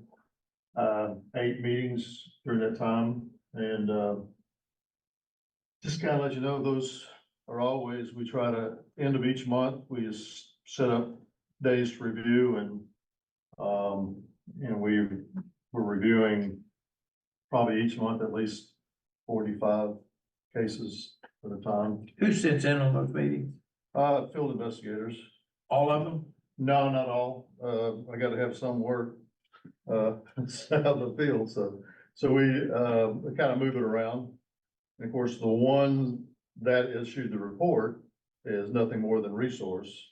So then we have at least, usually it's 3 field reps, myself, and then we bring in if we need discussion on the report by the field investigator who did the report. All right. Then we bring him in, but, that's it right now. Now, Brian is gonna start sitting down on the reviews, kind of going over, I know he's been kind of swamped with other things right now, but kind of to get the legal Perspective on it. yeah, and just let him see the process, because he will be taking some on the SOA, so give us a heads up.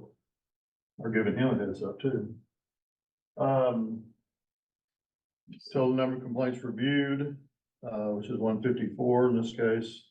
Administrative penalties imposed 82. And you see the breakdown on what was written for, the contracting and engaging this time is, engaging a little higher this time. Violating the plumbing, code, that's usually not taking out permits. Those have been high. But if you break it out into unlicensed activity, it's still a little over 50% unlicensed activity that has been, penalized. The, contracting amounts, as far as the licensees themselves, broken down. Number of masters, 0, journeyman 3, tradesman 1, apprentices 2, and then no license 6. So like I said, we have those that are licensed but are not licensed to contract with the public. Of course, they're still out there doing some work that they should be doing. And then also broken out are the ones that were closed without a violation, but it may have been, like I said, voluntary compliance, warning, unable to locate, no proof of violation, or no jurisdiction. So if there's any questions on that report, I'd be glad to answer those. Does every complaint go through this process? Well, the ones that are, no penalty, they don't go through the full board review. If we did, we just, that's all we would be doing. But I'm talking about the meetings that you have with does every complaint go through these meetings, through one of these? No, not through as far as having the field reps all look at. Right, yeah. No, the ones that, the field investigators, if they turn them in for warning no proof, things like that. So you never see those. Well, they come to me and then I gotta look through them and then I sign off on them. So what decides whether I get reviewed at this meeting? It's, when the field investigator sends in a report, he'll label it either board review or he'll put like no proof, warning. And that's what dictates whether it's gonna go to the different department. Absolutely. Now, every one of them that come to me for review first. So I'll look over it and I'm looking for, if nothing else, structure, make sure, all the information's there, spelling, do you have paragraphs or not, things like that. Making sure, it's a good looking report and it meets, all the needs that we have. And then, once it gets through that process, then I actually will say it goes to board for review, or it goes to, what we call Blue Book. I guess because it was a Blue Book at one time, Initially, yeah. but now it's gone. So the Blue Book is history. But anyway, we still call it Blue Book, so that kind of labels where different complaints go. Any other questions on that? Maybe. Board members, anything? And then the enforcement committee for the applications and the renewals, those that have criminal history. There's the number of the meetings of 3. Total number of applicants reviewed 84. The applicants, you can see that for registration, examination were denied was 1, and then on the renewal, that was on the applicants. The renewals, there was actually 7 denied or revoked. So if there's any questions on those.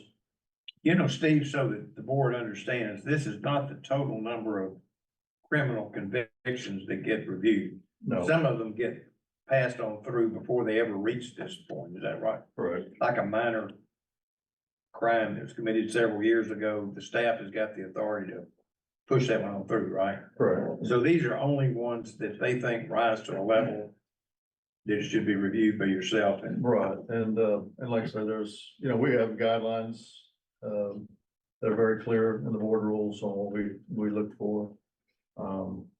And of course, you can just imagine with the fingerprinting, what kind of a, load that's on the ones that are reviewing. I'm not even sure how many are reviewing now. So, it's, all the ones come in with criminal history. Very small percentage. No, the people we have looking at it. The hits, you mean, on fingerprint hits? Yeah, Yeah, Kathy and, Ollie. okay, just the other 2. Yeah, and then anything that's really bad, then those are the ones that you're saying. So these are the top of Those are really bad ones, Right. yeah.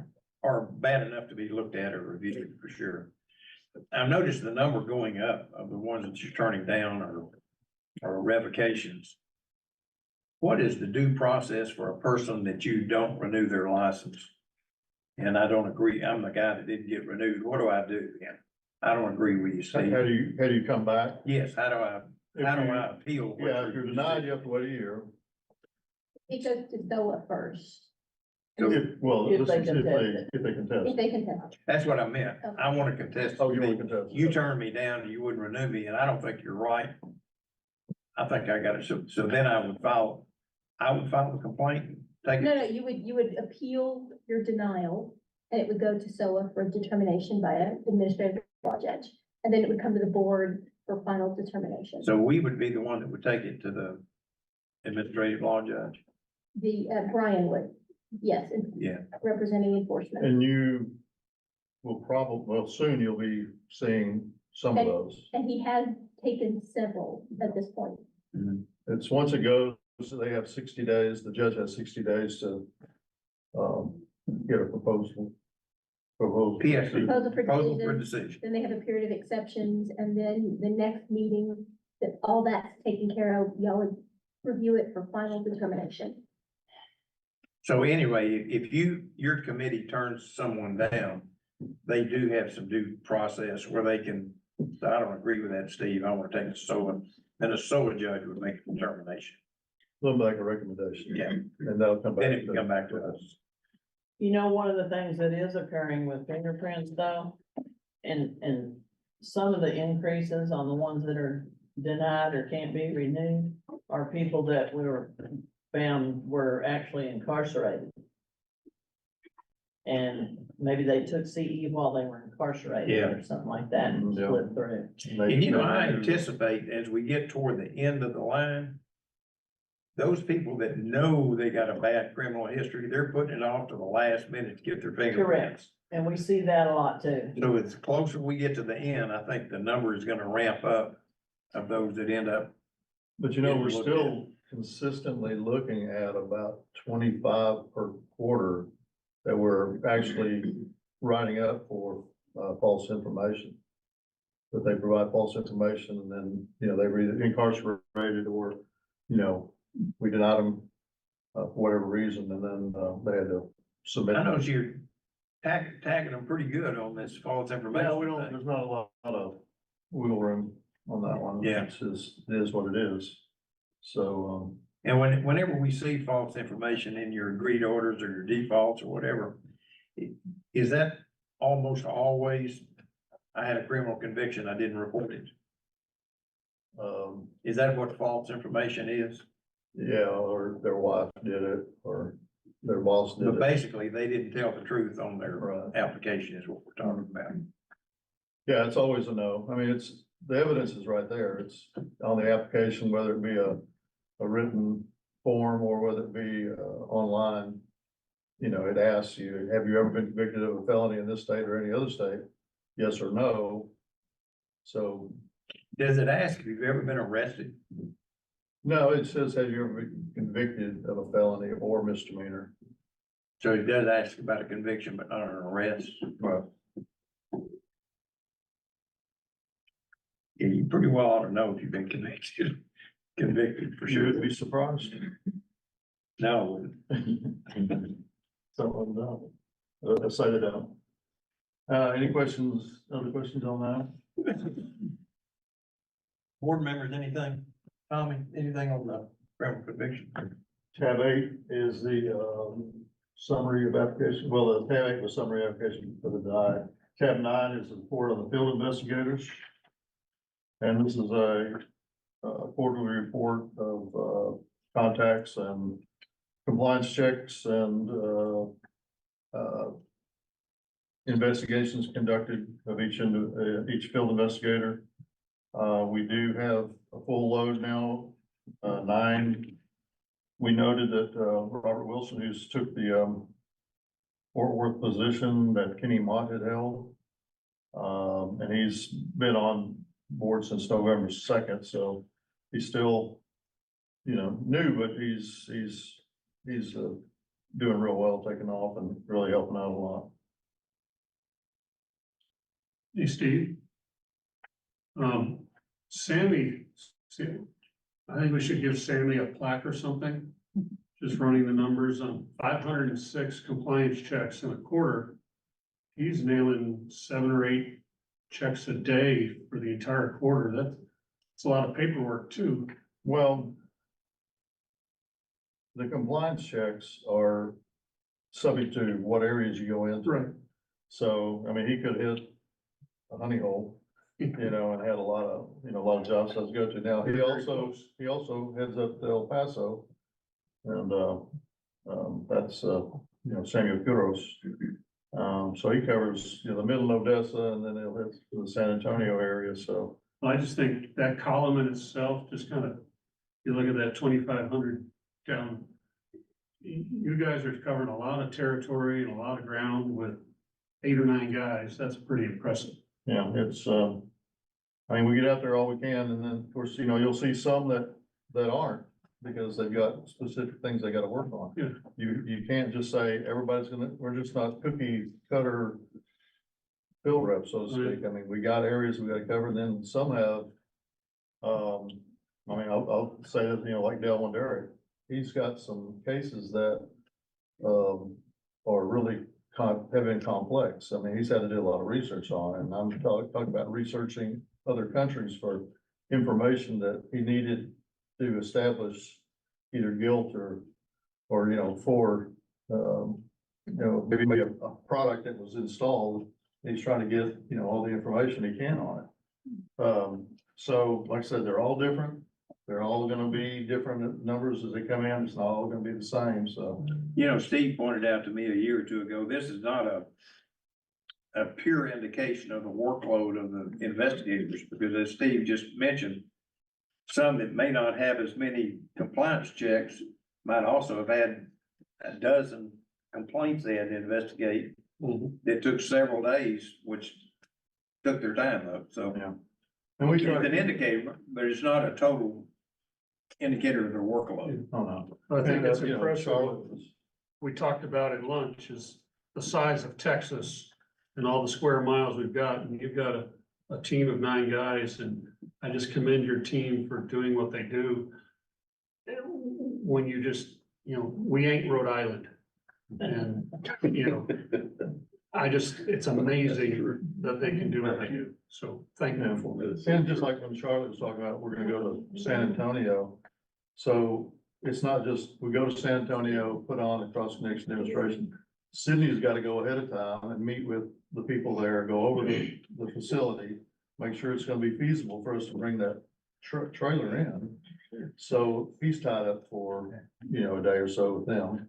And then it's not just Charlotte and Kevin going, you know, it's gonna be the team that puts on the demonstration, so.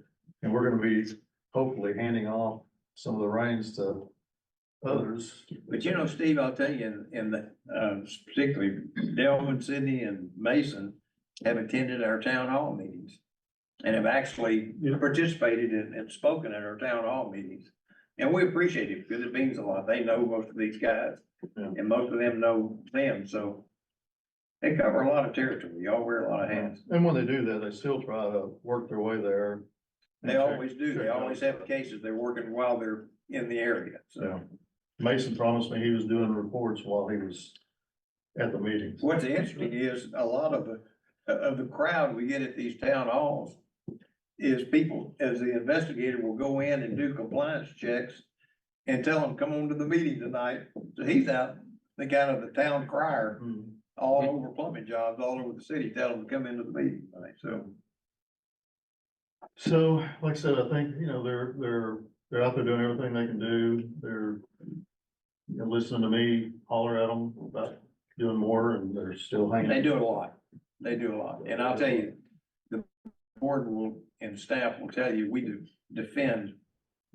When people complain about the unlicensed activity and make an allegation of how little we do, trust me, we defend the enforcement department.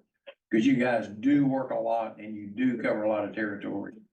And, Well, they're not looking for us out there. They're not, No. and they don't necessarily see us all the time unless we come up beside them home. and guess what? The good guys very seldom see. Yeah, It's the so, bad ones. so I understand that. I mean, they're busy. They're not, you know, looking around their shoulder for, you know, most of them are doing what they're supposed to do, and they're not looking. Well, it's like Dave says, I mean, you got 9 guys covering 254 counties. I think you guys do a great job. I think you do a lot, so I'm real pleased with what you're doing, so. Of course, the next on the agenda is tab 10, which will be the cease and desist orders. These won't require signatures by the board, but these are in conjunction with typically the unlicensed activity that are written, either contracting, advertising, or both. They also get a cease and desist order. Some of them are duplicates and triplicates because we send them to certified mail to different addresses. So each one of those will need to be signed and, you know, so we can make sure we get them all, get everybody notified. Which answers the question. You got 20 on our cease and desist list, but there are 25 Should be right. actual documents here. And also, I'm gonna ask you, and you and I talked about this week, but using the same case number sometimes has 2 different people. Explain when that might happen. Well, the complaint number would be the same, but a case number is different for each individual. Well, the number that's at the top of the page, complaint number, is what I'm talking about.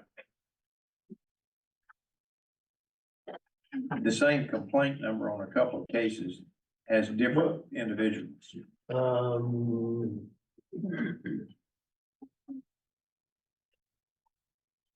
Which one in particular are we talking about? It was in my email I sent you. Let me see if I can find it. I'm just looking on the cease and desist list, I'm seeing complaint numbers, but I'm not seeing the duplicate. You can look at complaint number 2023-01522. That's 1522?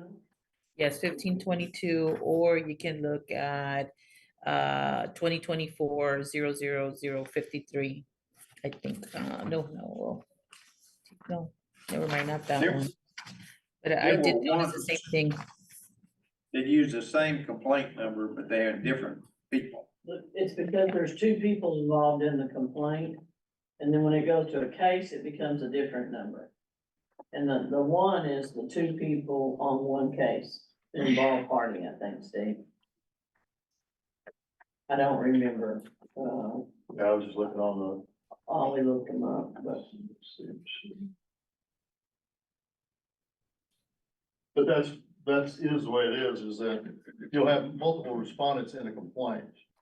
So that complaint report will go from the field investigator to review, which you go through me and I'm reviewing it. And it's gonna go to board review for the committee to take a look at it. So at that point, that complaint goes over and it may have 3 respondents and they're all the same complaint number.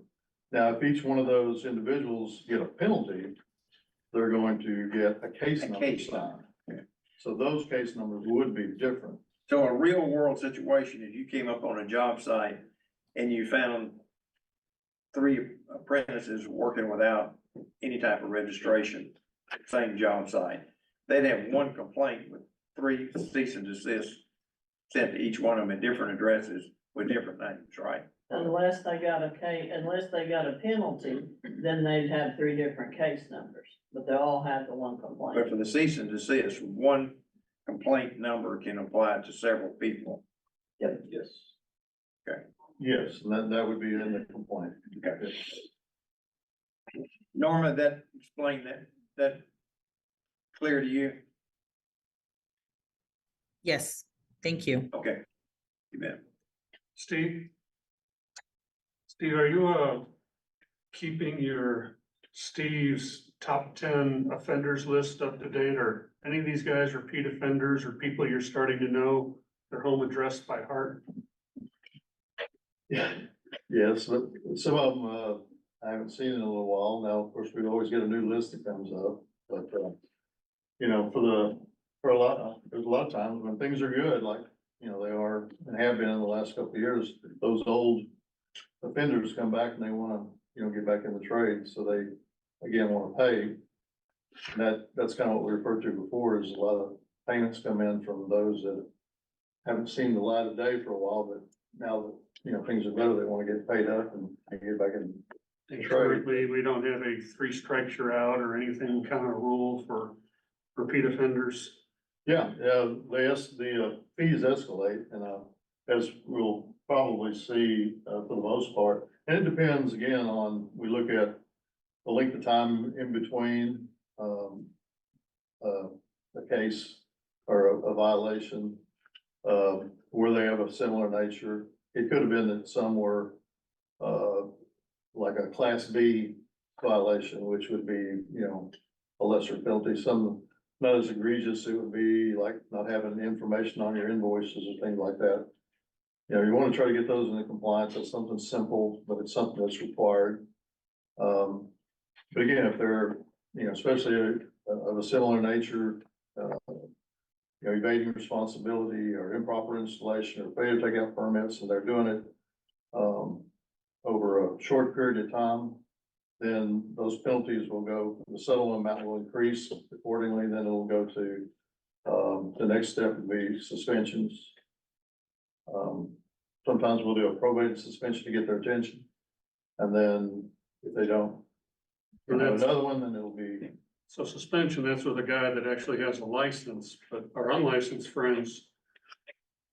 I would imagine that there are lots of people in Texas doing plumbing work that aren't licensed and they have a very nice lifestyle because they made a career out of this. Yeah. Other than escalating money things or cease and desist orders, is there anything else we can do to keep unlicensed work from giving these guys a true living? yeah, we're, like I said, the process. I just had one talk to, one of the field reps today, you know, if they're unlicensed, we can write them for contracting, just like TDLR. And that's about all we can do with them. And then as we go through the process, then legal takes over and then, you know, they'll deal with them in the legal way, the proper way. We have to cross T's and dot I's, Yeah. where those individuals typically don't, so. All right, thank you. Let's move on to board orders of administrative penalties paid by agreement. And that's basically what you're talking about. There was one in particular on that list, Steve, I wanted to ask you about. It was Harold Barclay. Mr. Barclay?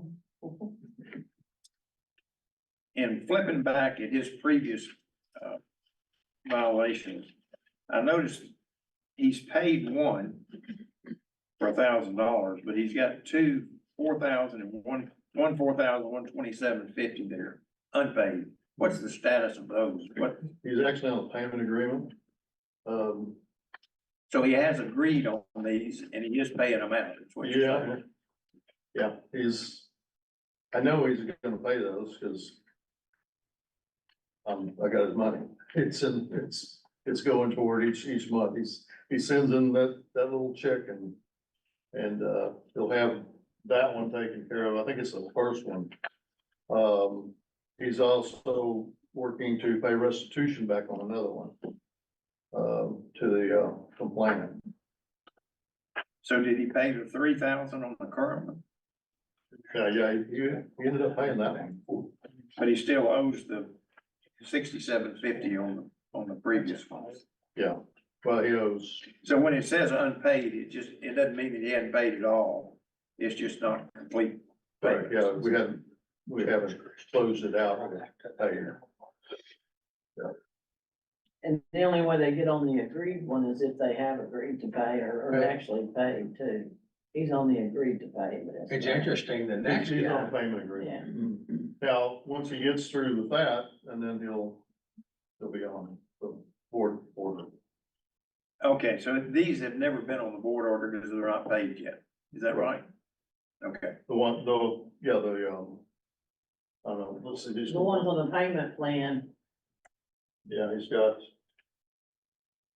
2023 021, that's, he's on the payment plan. He could have bought him a new truck for what he's paid in penalties. He's probably got. look at the next guy, from 18 to 22, he's paid all of them, paid $14,000. And that license is a pretty old license number, that's been around a while. Which one are you looking at? Right after Barclay, George Christensen, Yeah, that's over a 4-year period, $14,000 in fines. and what's the current one that he's got? Those are all He just paid. paid. No, I'm talking about he's got another, that's the old ones. He's got a current one on this list. See if you know where it is, Steve? Christian. You're It's, talking about right after Barclay? It's on page 12. I'm looking at administrative penalties, this is page 15. It's another $4,000 fine, April 2nd, 2024. Yeah, see, he's on the current one too. Oh, there is he one. agreed to pay one on.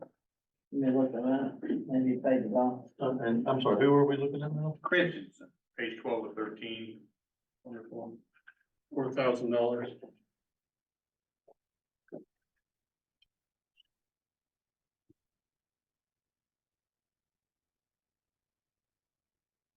Yeah, if you can add another 4,000 that he's got on this So one. that's $18,000 in 4 years. Oh, yeah. Which is license number, Stan? It's like 4948. Oh, that's for it. He's got another one, a couple pages ahead, February 27th, 2024, the same thing, so it's another $4,000, for 22,000. He's, we had discussion about him the last Okay. meeting, so he's on our. He's on your top committee 10 radar, list. trust me. But that's what, every time we get one, we see, Kathleen Stokes, she'll provide us with a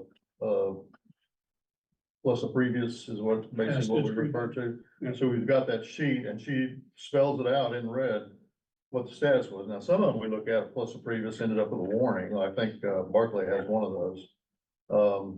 And then, anyway, and shows if they're paid, if what they paid. So the review committee has all that to look at and kind of look to see, you know, are they similar, you know, penalties within a short period of time? You know, is it spanned out to where maybe they're 5 years apart and it's not, you know, not something we want to really, you know, try to hit them, you know, with a suspension or anything right away. Maybe give them a probated suspension, you know, kind of let them know that if it does happen again, then we'll go with full suspension, that kind of thing. Mr. Christensen seems like he's working his way up to, it doesn't seem like $3,000 or $4,000 to get his attention too well. But he's I unprobated. believe he's the RMP of a pretty large service and construction company, so that he may have had multiple violations because he has so many people working under him too. We see subcontractors tend to, or a lot of big companies like that as well, where they don't supervise the individuals, they just drop off on the job sites and then, you know, the responsible master still has to be, they're still responsible for the site, so. Yeah, absolutely. I'm not saying we should go easy on him. I'm just saying that may explain why he's got so many violations kind of in rapid order there. Yeah, what you're saying is he's not just a one truck operator out there. He's huge. But he's on probation right now. It's the other one that could bump him over, I think. Yeah. That's the one that put him on probation. Yeah, we do. I know that we had. Yeah. We'd either done it or we were gonna be doing it on the next one, but. Yeah, there's, and don't think that we don't go after the subcontractor either. We do. Cause they're held, you know, accountable for, if they're subcontracting and they've got individuals that they hired and they got them out on the job site, then they're held responsible as well, so. You need a motion to have Frank sign these? We do need to approve the agreed orders or the board order of administrative penalties paid by agreement and authorize the chairman to sign the document. I was so moved to. Second, Motion, Justin. motion. Mr. Justin Yelovich, seconds. by Mr. McDonald. All in favor, please say aye. Aye. Any? Okay. The previous violation list is along with that. Default orders have 12.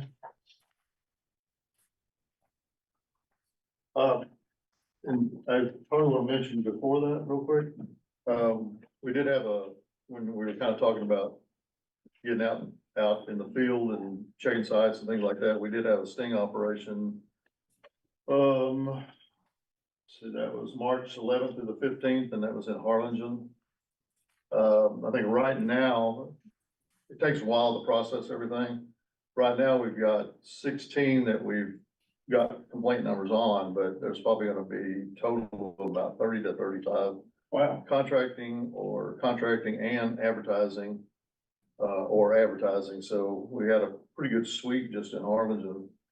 And then once we left that site, we went out in the area and, we did quite a few job sites along the way. We did, one hospital and we went and looked through that. That was based upon a complaint that we'd gotten. So we kind of wanted to head that one off before it got too far into the complaint. And since we were in the area, we just kind of try to lump, if we've got a complaint in the area, we want to go out and try to, if we need to go take a look at something, we'll go take a look at it while we're there. Kill two birds, you know, with one stone, so. Steve, when you do a sting operation, typically how many investigators do you use? Three. Three. That typical, how many you would Yeah, you in get, every situation? it's, sometimes it's too much, you know, you can put too many out there. That, each got a certain task and, you know, it's just, we found it's just easier that way, get in, get out. And then we let them know we were there after the fact. You ever invited the news media? Oh, to we haven't, participate? yet. Are you for it or against it? I think it would be better for us to do a blast through the Texas State Board of Plumbing examiners. You know, out to Because that the, reaches the people that actually care, right. what you're saying. I've seen those on TV from TDNR, nothing against that. It's just the fact that I don't know that I don't know if it gets where you want it to go. Well, the only thing I'm thinking, and I don't disagree with what you're saying. It also informs the public that a license is required to do certain kind of work. So Exactly. you're not just trying to reach the plumbers, you're trying to reach and educate the public too. Mhm. And a lot of them don't even know that you had to have a license to do that. Mhm. So that's the only thing that I would say that it might do that we're not doing. Yeah, I personally, I just think there's different media that would do the job and not have to involve I don't know how else we can reach. it takes to me, it takes a team. And our team is really small. And for us to pull away for a week for three people. That's a big deal. It's a big thing. I mean, you know, it sounds really simple. But for us, it's not. So when we go do it, we try to do it and be as productive as possible. We can hit other job sites. We don't need to be. Anyway, it's just my opinion. We can talk about it more. Yeah, we will. So. But I'm telling you, especially when we get in areas, metropolitan areas that does have a big media presence, I think a media coverage of it would inform the consumers as well as the plumbers that you gotta have a license. Now, if I could take a liaison that goes between the media and, maybe. Kevin, he's looking right at you. Kevin, look to your left. A media liaison. Yes, sir. That would be good. All right. And we did, you know, we did a deal on water heaters. It's been back many years ago. And they put it on TV and stuff. It was before your time, but. At any rate, it's we'll kinda look at it and Interesting. there's not gonna be a silver bullet on this, but I think that's a big deal. I can assure you that there's every plumber in town knew you were in Harlingen when you got through doing that. Mhm. So, Yeah. no question about that, but I don't think the consumers knew. Too tough. On, tab 12 is the default orders.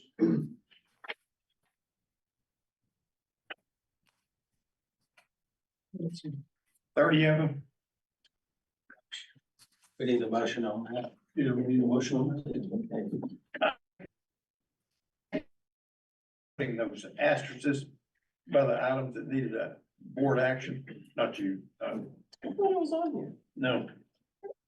So is there a motion to approve the final default orders? So moved. Second. Motion is second, Mr. Ainsworth, Mr. Yelovich. All in favor, say aye. Aye.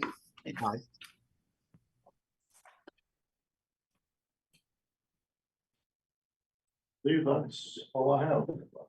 Anything else for Steve? Thanks, Steve, appreciate it for everything. Lisa, are you And gonna, I'm sorry, when we, made our motion, did you make a motion for you to sign it on behalf of the board? I don't think we did on the defaults. Do we have to do that on No, defaults? That's what we Motion just, that's was. what we just did. That was what my motion was. Okay, Was I'm it sorry, then? I didn't hear that, I'm sorry.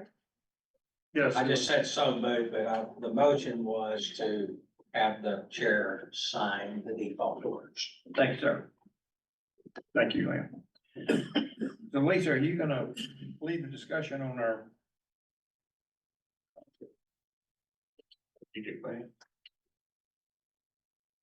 On our strat plan and LAR, I'll be happy to. okay? We asked for the moon last time, and we got it, and this time we need to ask for the moon and the stars, so to speak, cause we've got several things that we're planning on doing that we wanna do. And we've made a lot of headway, and I'm real happy with what we've done and how much headway we made. But I need some input and thought on what everyone's feelings are. And we're talking about our legislative appropriation request. Yeah, we most definitely staff is interested in asking for more staff. We're also interested in some additional IT items. Such as going to the electronic license card on the phone, that sort of thing. Eliminate not totally eliminate the plastic card, but do a switch over. Lisa. Can't I'm believe gonna you're put it talking, in place and it can be done whenever I leave. It I takes that cannot long to do. believe you're saying. It's not biggest- my idea. The biggest fussing out I ever got in my life was I asked her why we were issuing all these plastic cards when I got here.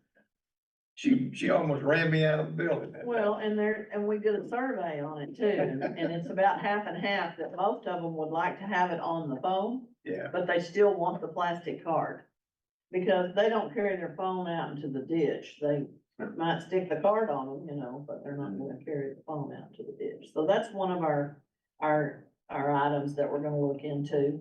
And as well as we need to do some additional, cloud and IT backup items that are gonna cost some money. So we're always there asking for IT money. We don't have any choice. As things advance, we've gotta stay right on top of it.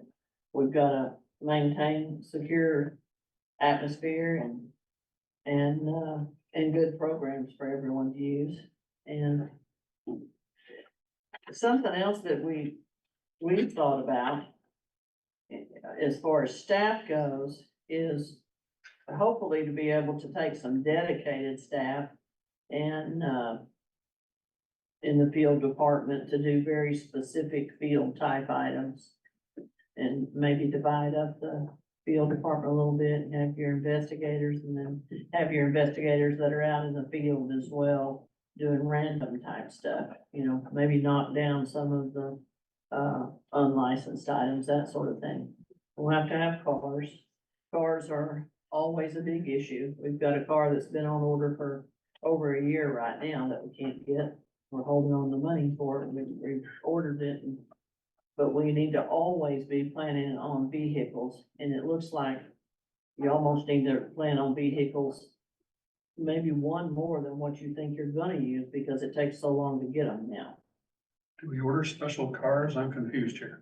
No, we order cars as whatever's on the contract, but you don't just get the car. They build it and then you get it a year and a half later. Last time, the last set of cars we got, we were waiting on chips. Then they got here and it was wrong chips. And then we finally got the car.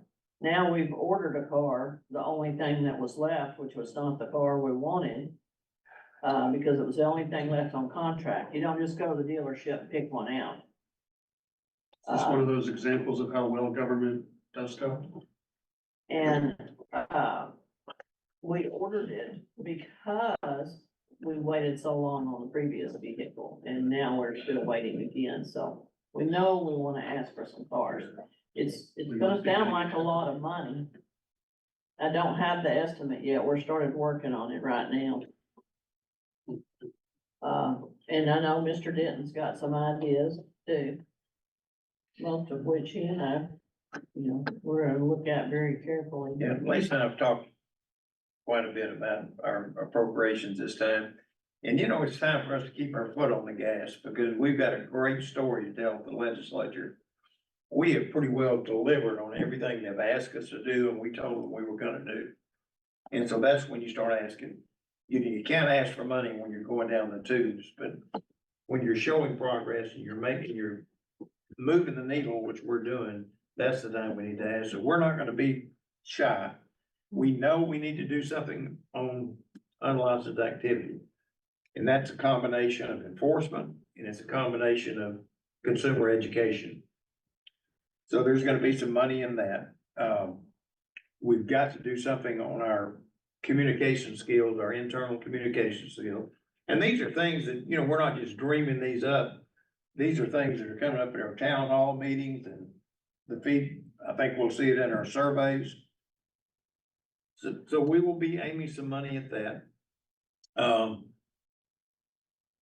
So we've got some ideas, and board members, if there's something that we're not covering, now is the time to throw something out there that if we need to take a look at an area that we haven't talked about yet. Is there something that somebody thinks they'd love us to be able to do?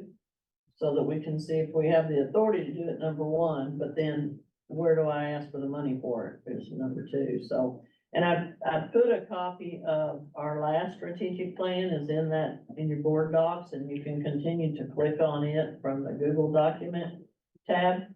So you can look at it again when you get home.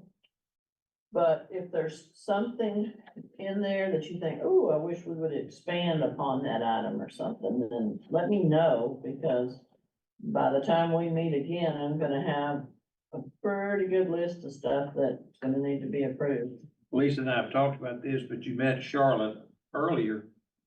And she's spending a lot of time in dealing with high schools and CTE instructors as well as CE providers. That's an area that we're gonna have to expand, because as we get more and more high schools and more students, it's gonna take more and more time. So that's another area that we're looking at that we're hoping to expand a little bit. We'd like to be able to, right now, we use in prior days, we used the exam department to go out into the field because there weren't any field investigators, and then we got a few field investigators. And right now, I can't afford to pull field investigators to go do, some of the other outreach and that sort of thing, so, we're spread out pretty thin, and there's not a lot of places to pull from, so. The good news is we feel that we've done a pretty good job in examination between outsourcing the written exams. We've expanded our practical ability to do practical exams.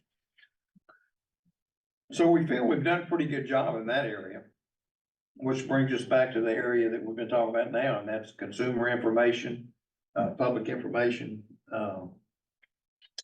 enforcement. Right. Yeah, As far as unlicensed operations, I'm sitting here listening to this and I'm thinking, the consumer doesn't know what's required to lie. So rather than focusing on the consumer, because the consumer's interested in finding somebody who can do it for $1.50 less. And and those do it people, quick, do it next week, Exactly. tomorrow. So would we not be better off focusing on our own industry? And that, I've seen on several of these social media sites where, talking about handy Andy and this guy's doing this. If the industry policed itself, in other words, you see that, you take a picture of that truck and the license plate and you send it to Steve, would we not be more effective at policing from within than trying to do a consumer outreach that's gonna fall on mostly deaf ears? The problem with that, and I don't disagree with you, I think we gotta do both. But it's more than just taking a picture of a truck and sending it in.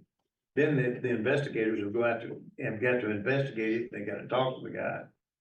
So what I can see happening is if we really push toward that, we're gonna get 500 or 600 photographs and complaints, and we're not gonna have the capacity to go out and investigate them. Well, So I okay, don't disagree with okay, you. so let me ask you this. If I take a picture of a truck and the guy's advertising plumbing, it has no license, I get his license plates.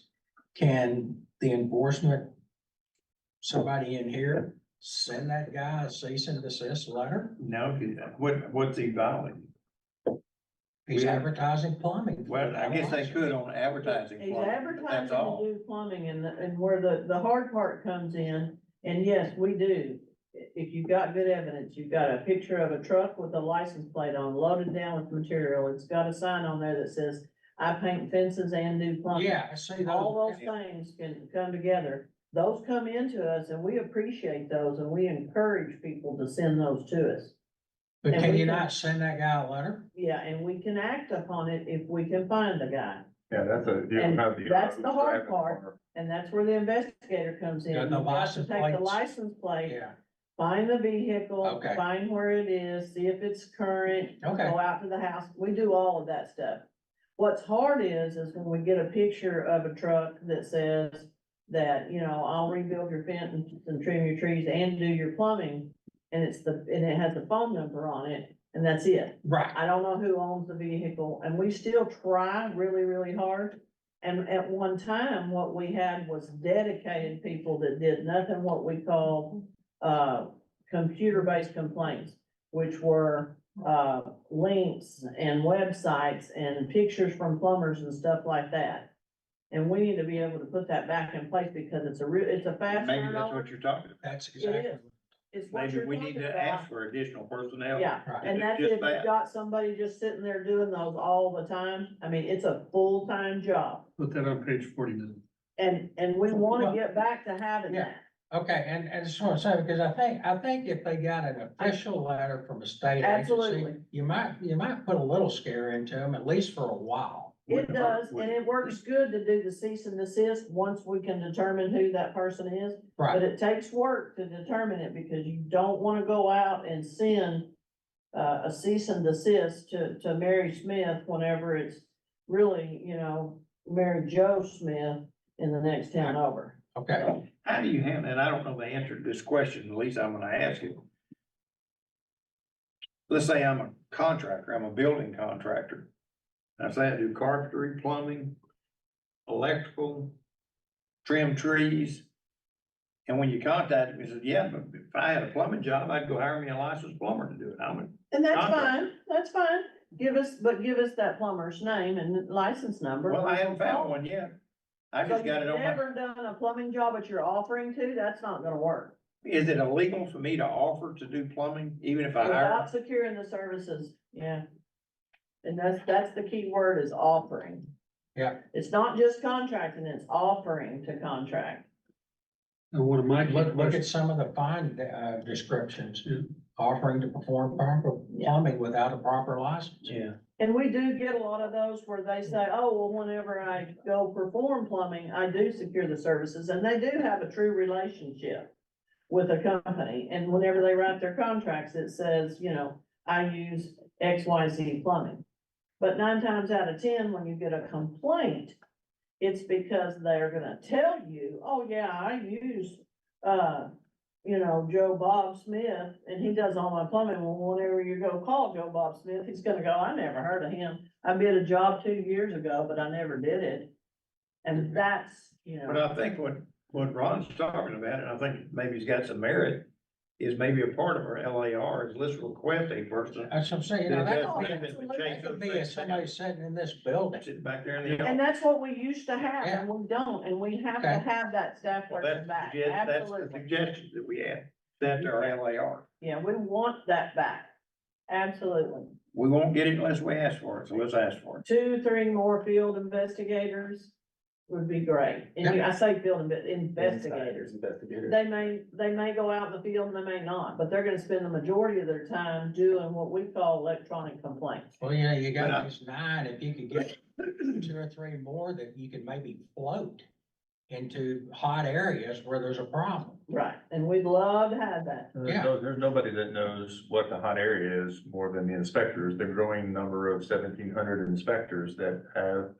The interesting thing to me is in some of these town halls that I've been to, we have some inspectors that pipe up and like, they're all for, being eyes and ears for the state, like we report everybody that we catch, whatever, and then other, and Beaumont, I thought was interesting, that one of the inspectors, like, well, they already don't like us. You know, we don't wanna be chasing the people and Yeah. that we don't like, and I just, that the disparity in what their perceived, you know, job is like, oh, I've gotta make more calls than I make, I don't need to be investigating, or I can't. But they have a permit, somebody pulled a permit that's got a name, a phone number, an address, and everything on there, that's got, you know, that it would be your point of contact, you already have the point of contact, you know, if you have the, I don't know, it just seems like they go to the call with all the information that we don't have with a phone number. So, I don't know, it just seems like, you know, part of the information's out there, but just getting everybody on the same page and motivated to do it is it's gonna take some work. And you know, the other thing that when we get those pictures of trucks or website link or whatever in, those also go into a folder in, you know, by town. And so if we're gonna do stings in a town, that builds your list for There who you your go. stings are done. There you go. That's a great Yeah, thing. I mean, we have all these, we just don't have enough people to do everything. I get it. I mean, the ideas are there, the processes are there, they've been there for years. It's having enough people to do it. Bottom line, put more in our LAR, put the Yeah. money into Yeah. enforcement. More enforcement. And then, yeah, and I mean, you'll knock down a lot of it if we can put a couple people back doing that. Even when we do it for a little while, you do it for 6 months and then back off, it helps. But Yeah. Anything else outside of enforcement? Just one real quick I flipped through this. The cover of this report. And I'm looking at of my the screen. strategic plan, Yeah. Yeah. There's is a it good or bad? Well, is there not, out of all these new applicants, there's not one young lady that has passed this test that we could put on this to brag and say, hey, this isn't just a man's sport? When we built that at the time, there was not. I asked Really? that question myself. Man. There is now. Trust me, if I can find one, I'll make sure they're on there. Is it, You got one in Abilene. Yeah, there we go.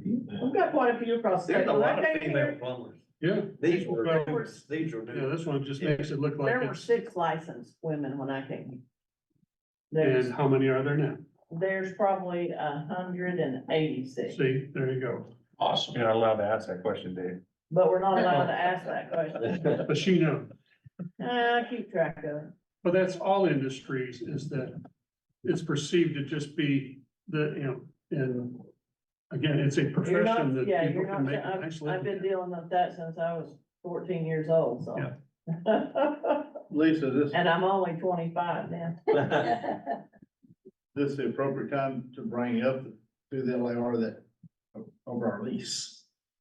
And anything contained to going beyond. There's items that each individual item needs to be discussed, and whenever I put together the actual dollar amounts and line items for the LAR, at some point, then we're gonna have to come up with, some proposals for that. We always put an item for lease because we always know that we have to address it every time. Darren is right, and I suspect that maybe at our next meeting, we've had some preliminary talks with the Facilities Commission.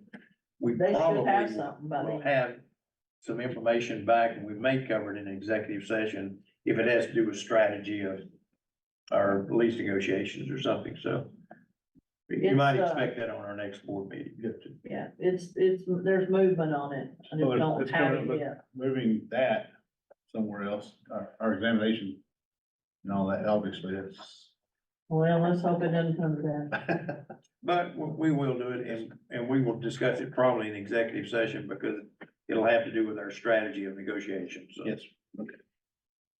Expect it next meeting. Okay. Should have a good idea of dollars and cents by next meeting. Some things take time to get prices on. Some things are strictly an estimate, and we go in there with a high estimate asking for it, and, you know, because you might not always get the whole amount for it, and then we have to scrape it up somewhere else. But the other thing, we're still working on it, and I'm kind of on the hook for it now, so I'm scraping pennies from somewhere else, is we're gonna go ahead and try to get the penalty payment online and maybe get it. I'll get a down payment on it out of this year's one, so. You know, something else that this is non-productive, but I think it's time that we should include in our LAR is possibly an third-party audit in the next within the We next 2 could. years. If we had that, we never did that third-party audit 2 years ago. Yeah, And we had $20,000 budgeted and we used something else, so maybe Dan needs to get us an estimate of what a third-party audit would cost us and include it in the LAR for this coming year. we will, and we'll need to put it out there for an estimated bid, because we'll have to put it out for For a bid, for actual. full but we bid. need to guesstimate it for our LAR, so we And, can, and we can put it on the list. Okay. I mean, I'd welcome one. We got plenty of. I think things on it's it. time we did it. Yeah, I feel confident in everything we've got, but I'm not opposed to audit. Anything else on the LAR? It sounds like I'm hearing customer service and enforcement is gonna be the big crux of our LAR this time. Along with other things we need, that's not to, Yeah, the basic essentials. yeah, we're not forgetting the examination and the Yeah, people like that, but, certainly, yeah, but we need some enforcement power, more enforcement power. you know what, before we move to Kevin on item number 13, let's take about a 10-minute break. It's 10 till 2. Let's come back at 2 o'clock.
To order. And I think we start. Kevin, are you gonna tell us something about Ask Kevin? I am, yeah. Did you just ask Kevin? Yes. I like how you did that. Yeah. One sec.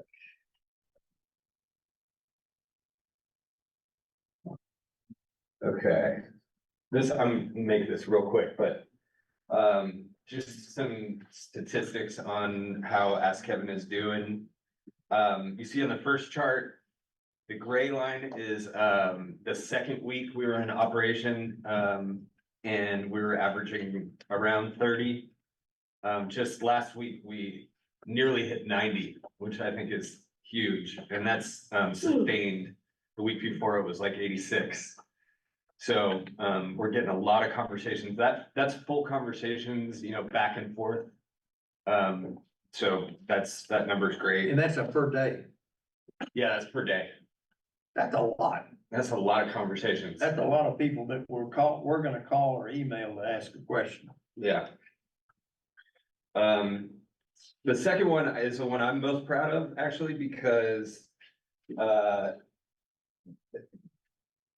I went through and I just, I compared 60 answers, to the first month that we were in operation to, last month. And, our percentage of completely wrong answers has gone down to 1%.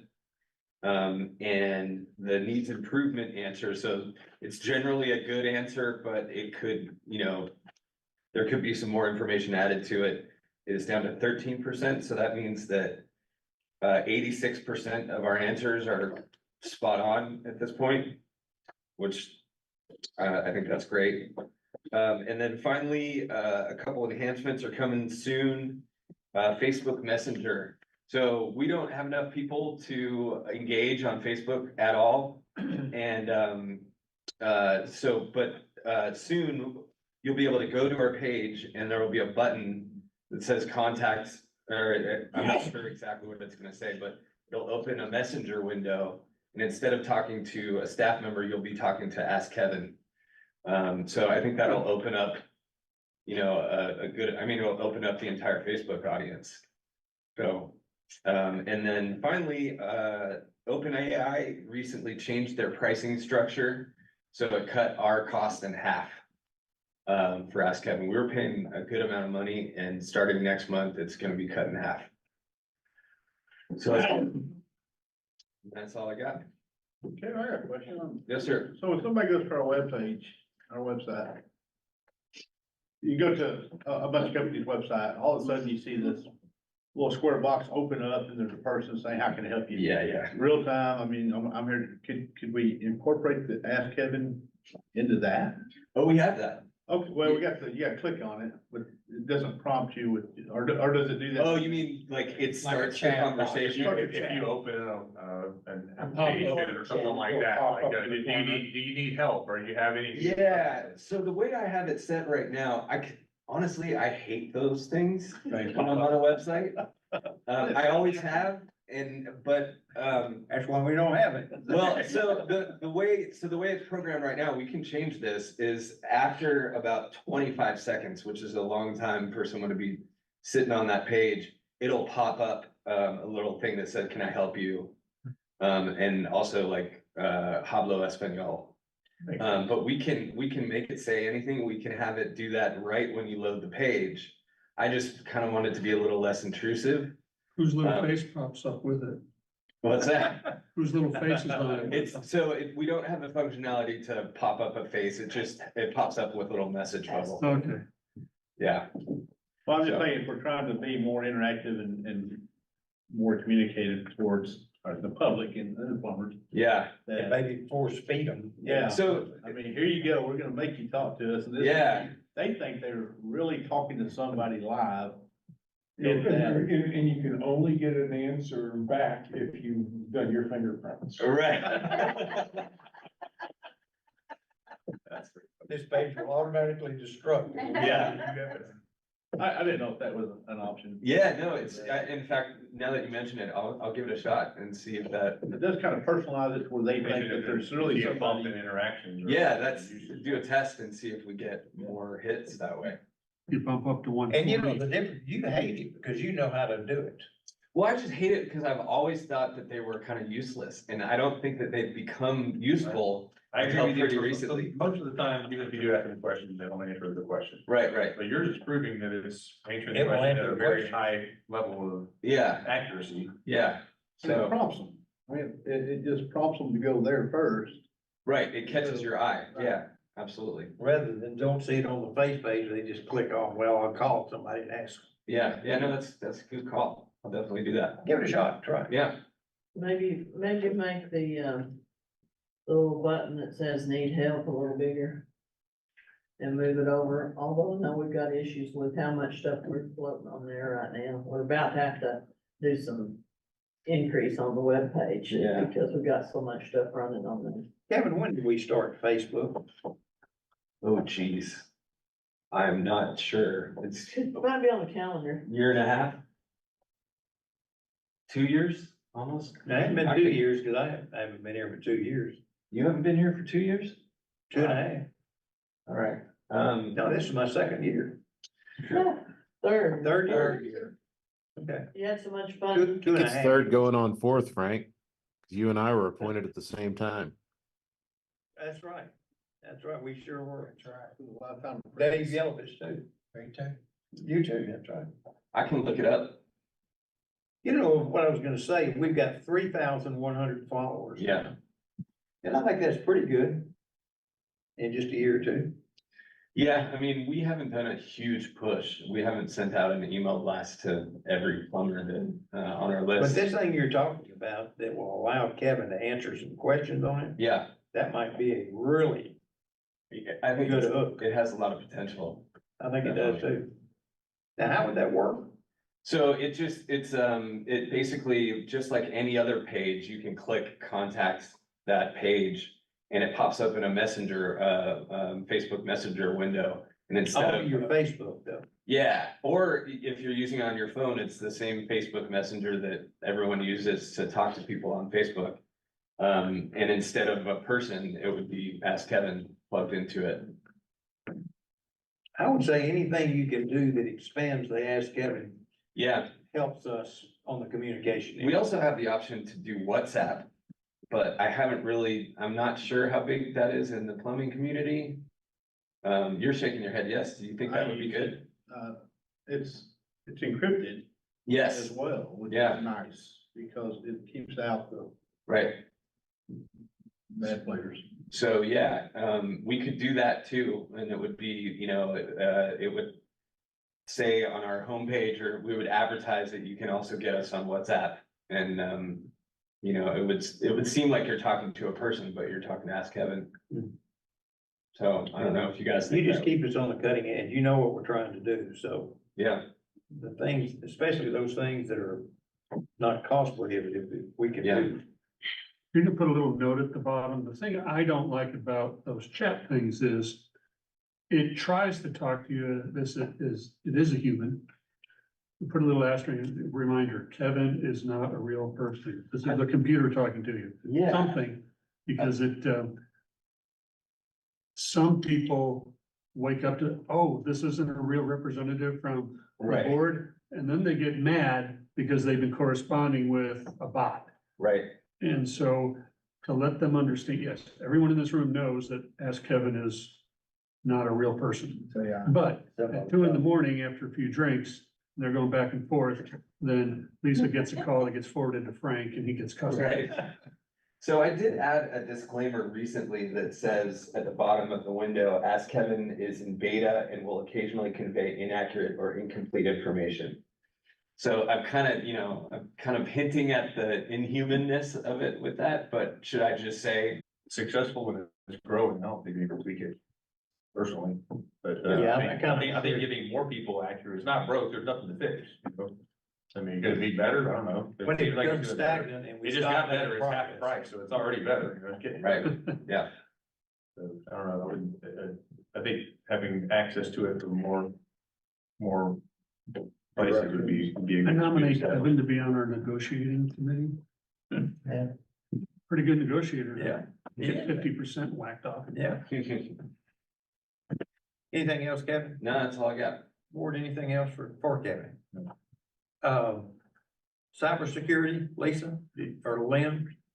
Y'all talking I about? was just gonna, my only comment on that was, thank you for everyone that did Dawn's cyber training and did it on time. There's all these different cyber things out, and Lynn can attest to what the attorneys have dealt with in their world. But, that cyber training may seem kind of not something you really wanna do, but you need to pay close attention to it, because you never know when you get caught in someone's net, and we sure don't need that. So much stuff. Is that required of all board members? It's required of all board members when you come on, but you also have to do it every year, just like staff has to do it every year. Have we all done it? Everybody done it? I've done it. I'm in violation of that. Well, I wasn't gonna do it quite like that, Frank, thank you. You know, I just. Don was going, you want me to say who is and who isn't? Well, he's fessed up down there, so it make a difference. Can we Anyway, I guess- transfer, can we transfer credits? Where I work, Yeah. we get cyber training thing every Monday morning in our inbox, something new. So every week we get something. I can't blame them for it, I'll tell you. I did it, but I don't even remember what it was, but I know I did Well, it. that's a take that long. Yeah, that's right. We'll be expecting an email with the completion date from. I'll send it on a Clark link. I'll and see if you. Mr. Rice. And I trust everyone, this is not on the agenda, but I trust we are talking about required documents. I'm trusting everybody sent in their financial, their personal financial. Yeah. to the I sent mine in and it went to the lady at the ethics commission spam. Because I got a second email for her, like I sent this on April 10th. She was, are you sure? Yeah, I'm pretty sure I got it here. I sent her the sent email. Oh, some of that. It's in my spam. You're right, you did send it. See, Kevin, I'll even check if it that goes off. to spam. Okay, Touche. if nothing else for Kevin or cybersecurity training, let's talk for a minute about our discussion of amendment, and this is a discussion item only on direct supervision, including virtual supervision. We have pretty well abandoned the original concept of what we were talking about doing virtual supervision for all apprentices. But Darren has hit on something that I think it doesn't go as far as I'd like for it to, but I think it's a step in the right direction. And I think it does two things. I've supported. I think it does two things for us. Number one, it does allow a plumbing company to expand their footprint and expand the work that they're doing. But also it serves as a stair step for these apprentices to move into a tradesman position. It gives them a little bit more responsibility. It gives them a little bit more confidence in what they're doing. So Darren, won't you talk a little bit about what we have discussed on the virtual supervision? Yes, sir. Really, as written here, what we came up with was just an alternative plan from the previous proposal, looking at the possibility of adding virtual supervision to allow an apprentice, if that apprentice so chooses to proceed forward in getting his RUI. And just kind of a little preface there. So to get an RUI, you have to have 2,000 hours. To get a drain cleaner, you have to have 4,000 hours. Those individuals also have to take, according to Lisa, the apprentice CT or CE. Once they've achieved those two registrations, and all of these are not endorsements, they're all registrations. There's actually 3 registrations available to our apprentices. So they would meet 2 out of the 3 registrations. The drain cleaner restricted, they don't even meet. Long story short, they would end up having 4,000 hours. They would, yes, indeed be eligible to test at that point in time and apply for their tradesman test if they so chose to. If you've got that employee, and a lot of these companies do, that you're gonna have a 4, 5, 6 year apprentice in that position, it does allow him some flexibility to do things. With the RUI at 2,000 hours, 1 year, that guy can go out and put a service line in, water or sewer. The other segue to this with the drain cleaner at 4,000 hours, when that tradesman becomes a tradesman plumber, he is so much more valuable to the plumbing company at that point, because that plumbing company can use that drain cleaner license or registration. He carries that with him onto his tradesman. So now you've got a tradesman plumber that is allowed to go out and do commercial drain stoppages. So, it kind of helps the industry as well and frees up that. Currently, if you look at what's been produced by having the RUI and the drain cleaner, we've had these 2 registrations for more than 20 years now. With that being said, over a 20-year period, we've got 1,000, according to our numbers today, we have 1,015 drain cleaners and we have less than 1,000 RUIs. This gets them buy-in to the game. They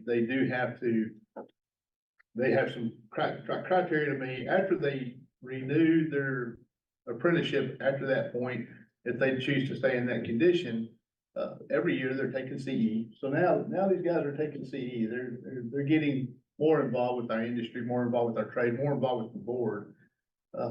This is at this point in time, this is the best we can come up with. Virtually, they would only be able to repair or replace fixtures. We're not gonna allow them to do rough-ins, top-outs. Could they do a set-out? Well, that's a replacement and or installation of a fixture. So could they repair a ball top? Yes. So it's just kind of an opportunity for them, like Frank was saying, it's just a segue right into the tradesman, license, so. As well as it helps those companies who have, hate to use the term, but career apprentices that want to be apprentices. It allows the plumbing companies to utilize them more effectively and expand their footprint in the community and do more work. And it is hugely beneficial to that apprentice waiting for that next step. I mean, if he accomplishes these 2 registrations and he's on a 6 to 8 month waiting period between his testing and his practical, and let's just say we're the holdup. It allows that plumbing company to put that guy in a truck. He's got these credentials. He's able to get some experience running a truck, doing some billing, having some customer service skills before he actually enters flat right into the trade. So if they hold both of those registrations, the RUI, and the drain cleaner, then the plumbing company could utilize virtual supervision for an apprentice holding those 2 registrations. Yes, sir. If they've met all the other criteria. Right. They've got to have the CE and everything else. Which they would have to if they're gonna hold the Only endorsement. to replace existing fixtures. Exactly. Only to replace existing fixtures as written And only in 1 and 2 family dwellings. and only in 1 and 2 family buildings. Yes. I think that's one of the holdups for a lot of it. There's a whole lot of plumbing that occurs in Texas that's not on the house at all. Right. So this wouldn't apply to any of those people. There's Right. there's a lot of plumbing that doesn't involve, a fourplex wouldn't fit this, or an Right. apartment, or a brownstone, or like, there's a lot of plumbing that is, I need to go change a ball cock. Well, that's got more than 2 units. This doesn't apply. You can't send an apprentice there. There's a lot. But you can't send a tradesman either. Yeah, but that's That's a licensed plumber. He can't go do that either. yeah. As well. It's hard, makes it, it's applying to a pretty diverse segment, but a small segment of the industry. But it is a step in the right direction to expand the use of virtual supervision.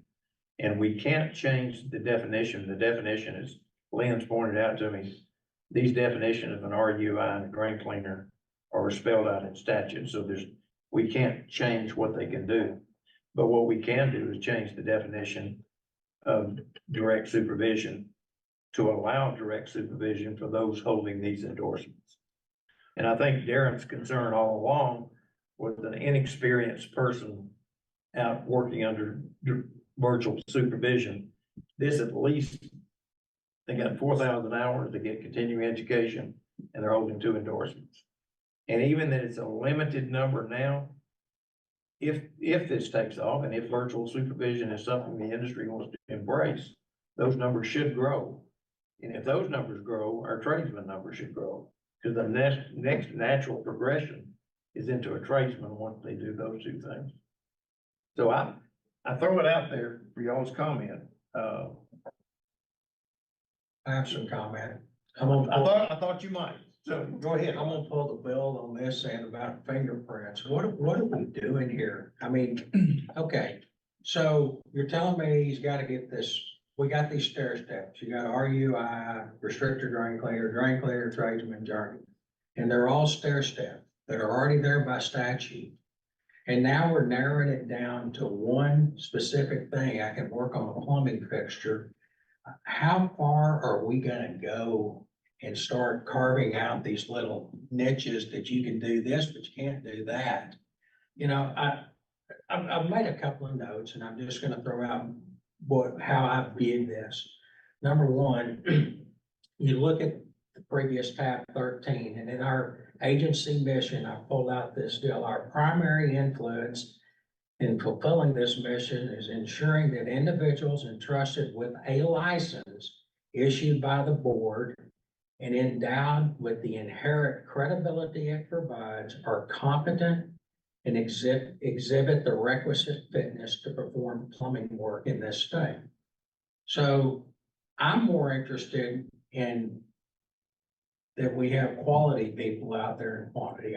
You know, we talked about earlier, there's a shortage of plumbers, or there's a shortage of electricians, there's a shortage of carpenters, there's a shortage of stonemasons, there's a shortage of every skilled trade in this country, because everybody's told to go to college.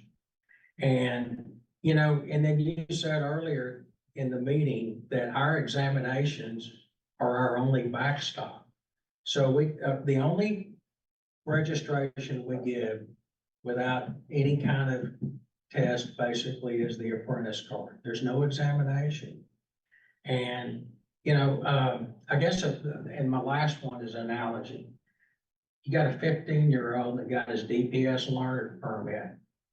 Are you gonna allow the parent to supervise that from the dash cam with no peripheral, no nothing? I mean, I just don't see where an apprentice is, if he's not licensed, he shouldn't be doing that work. My counter to that is you have a 1-year apprenticeship to get your license and you're 16. This is 4 years. You know, you're working 4 years at 15, 16, 17, 18 hours. And I've got guys that is you know, he's a Air Force mechanic. He was working on F-16s and then he comes to me as an apprentice and, you know, in 2 years, he had done all 4 manuals of the NCCR apprenticeship. And the guy could, you know, rebuild a jet in his sleep. But I told him like, oh man, you can't go in that building and set a toilet. Frank says you can't. You know, Hey, don't be talking about I'm sorry, Eric, I can only pay you $16 an hour, you know, I'm gonna give you a raise of 17 because I can't, I have other apprentices and we're a Department of Labor approved apprentice program, so I can't pay him more than I can pay another guy. I can give him some bonus or something like that, but how do you keep that guy on? You know, he's competent, you know, you're talking about quality, I've always argued competence over quantity of hours, you know, that guy is competent at 2,000 hours of training, more so than I was at 12,000 hours of training. He knows more, you know, he learns at a rate and can read and digest. He doesn't have kids. He's, you know, that person shouldn't be, I don't think held to 8,000 hours, you know. And Tommy, I fully understand what you're saying, because I've had guys the same way. So as an Years RN, time. I feel like that's the apprentice that I would send to go investigate something that I wouldn't send 3 of my masters to do. You know? Yeah, those guys are out there that they just get it. They're true mechanics, they get it, I understand that. But under this proposal, if he's gotta have 4,000 hours, if he's got 4,000 hours, he's now eligible to sit for a tradesman. So why do we need to carve out this thing? He can get his tradesman at 4,000. You know, this is such a small incremental step. I'm not sure that it's worth the effort. And, you know, I also kind of look at it and chuckle a little bit, because the homeowner can do, you know, by law, the homeowner can do everything, that we're allowing him to do. If the homeowner, even if the homeowner doesn't have the skill to do it. Or an apartment maintenance man can do it with no license or registration. He can do any plumbing work he wants to, Except gas. as long as it's gas, and we're exempting gas from this also. So it is a small step, but it is a way to dip our toe in using this virtual supervision and see if the plumbing industry embraces it. Cause I hate to tell everybody, and I don't think I'm telling anybody anything new, they're already doing this with apprentices right now. There's companies out there that's getting apprentices on trucks right and left. But this is a way, at least we can do our part to make sure that they've got some continuing education. They've got some registrations, they're committed to the industry. It gives them a little confidence. It'll maybe allow them to make a little bit more money. We may have 3,000 of them holding these 2 endorsements next year. I don't know. But it's an idea, it's a thought. I thought it had some And merit. this is a lot more palatable than what we started with. Well, I thought it was. But let me also say this, when you, Dave, myself and all, I think we made people were scared to death. You were ex-TDLR and that we were gonna cheapen the license, we made a commitment, we would lessen the requirements of getting a license in Texas, and I think this does. I disagree with you. I don't think Okay, it does at all. that's fine. And guys, we just, like I said, we, from a, By the way, TDNR didn't do this, What's that? what we're talking about here. If I was there, they'd be trying it. They're not now. you know, from a standpoint of the previous proposal and just looking at being tasked from a board standpoint, and I think we are tasked with the opportunity to create a larger workforce. You know, it's not that this may not be the best way, but from the previous proposal that we had considered that went away and trying to figure out some way of putting a proposal together that was safe for our homeowners, safe for our industry, that And it would help our industry. that would create a segue, you know. With the number of people that have never taken advantage, and I'm just gonna say it out loud. If it was such a great opportunity to have an RUI and a drain cleaner, we'd have 10,000 of them. Yeah, I agree. And I'm thinking with this situation here, Maybe it is an opportunity. if we offer this and we do see a major increase in numbers, at least we know those individuals out there that are willing to at least commit and have buy-in, do the CE and have that pathway into going into that tradesman. I think those are the individuals that are gonna be more serious towards achieving that, whether they choose to achieve that within that same year that they're eligible, or they wait a year. And they get all their OSHA 10 and they get all their other requirements taken care of. I was trying to create a situation with being asked to do this to where we didn't have an apprentice out there being placed into a situation of being able to create a cross connection, something that is imperative. But at the same time, having owned a plumbing company for 28 years, I'm also looking at a 2,000-hour guy, 1 year experience that we turn loose with an RUI, and there's nothing to get it. And we allow that individual to go out and dig a sewer all the way out to an alley, and he's crossing over water, gas, fiber, and everything in the yard, and with the same respect, with doing a water service line. I think it's kind of reverse that guy has 1 year on, and the drain cleaner has to have 2 years. He has to have 4,000 hours to even get the drain cleaner registration. So from a standpoint of, is he gonna do anything worse changing out a fixture or repairing a fixture compared to what he can do damage wise, liability wise, by giving him access to the water and the sewer services out? I think we're already there. I think the liability and what we're allowing them to do with the registration we've got in place, that this really doesn't pose any more of a hazard or a liability for the plumber, the insurance companies, or the public that they've already placed on this individual to begin with.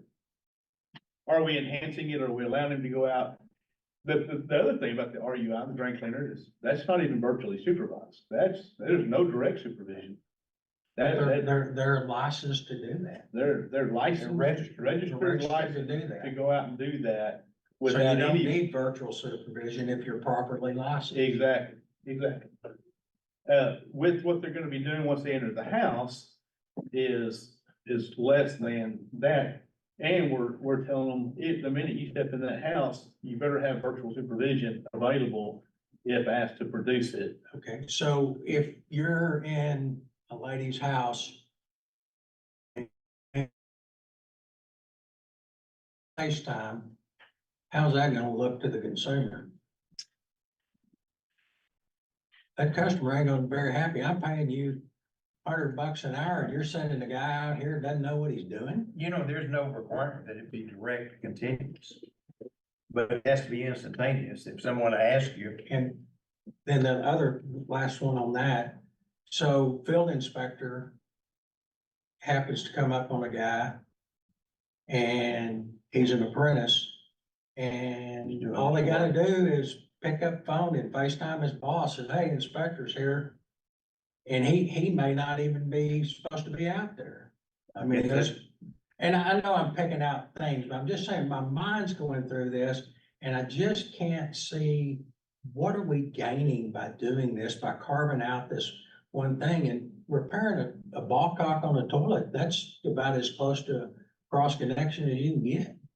I think we're trying to accomplish here is give good companies that have journeyman and licenses, but not enough journeymen, but enough apprentices to do work, that the guy can do the work, giving them the opportunity to do contract more work and give their guys more work to do, rather than having the, the guy in the truck with no license that's advertising that he does landscaping and painting, and by the way, can change your ball cock out. And that guy's gonna go put the wrong ball cock in, or put the, take the toilet apart, set it wrong and flood the house, and he's not gonna answer his phone whenever they call. That, I think that's the But goal. that guy's not under, Is that guy's not under the, oversight of this board other than writing a But penalty. if no change, then he's gonna be their only option, 'cause he's always gonna be the cheapest option and the available option. He's gonna be there in their pay. That's the guy that's doing the work now, that all of these cease and desist orders are being written for, the guys that aren't trying. My only other argument about credibility in the license law would be the same situation when you've got a licensed tradesman that has a registered drain cleaner on a commercial job. He's out there unstopping a commercial drain, and he's asked to go inside to change out a flapper ball or a ball cock on a commode. Yes, he can't do He it. can't do it. And it's the same commode that he just did at Mrs. Smith's house over on a residential. And I'm not saying it's right, and it is the law, but the fact of the matter is, from a plumber standpoint, and I'm not saying we should lessen that one and allow that to occur, because I can see where that's gonna head. With our tradesmen doing commercial work, if they've got a drain cleaner, license, or registration. But with the same respect, I mean, at that point in time, does that tradesman, licensed tradesman plumber get pulled off of that commercial job to not change out a flapper ball because he doesn't have a journeyman license? And he's not allowed to work in commercial. I think we're gonna kind of run into those situations. I think we're gonna be asked to address those. Very I few think the companies more are you lucky carve enough out, to just the more work in one industry. I mean, almost every company is charged with doing a wide scope of work right now. If you're a take whatever service we can company. get, yeah. Especially service companies are gonna be doing commercial and residential. I'm sorry. Ron, Well, I'm just saying, you're talking about that, on the tradesman and the commercial ball cock. The more of these things we carve out, the more problems we're gonna create. yes, sir. Yeah, I agree. And I'm not saying that this proposal is by far the best proposal that we could possibly put together that can create an additional workforce that would allow our plumbers to do plumbing work. But considering that we're allowing an RUI to do what he's able to do already, and what we're allowing the drain cleaner to already do, and I don't feel like from an industry standpoint, it's been utilized the way it was intended to be utilized, because obviously when you're talking about 1,000 or less people do it out of 45,000 registered apprentices, it obviously is not being utilized. And I feel like, personally, I feel like we could pass this. I don't think you're gonna see those numbers double in a year. Cause it still puts the brunt of the responsibility of having these guys still achieve getting those two registrations. They've had 20 years to do that. We've produced less than 1,000. We got a little over 1,000 drain cleaners. Those guys got 4,000 hours. And I didn't ask Lisa. And I'd love to see this number, out of the drain cleaners that we do have. How many of those drain cleaners are already tradesmen anyway, because they carried that endorsement with them, because they're duplicated they carried it onto their tradesmen.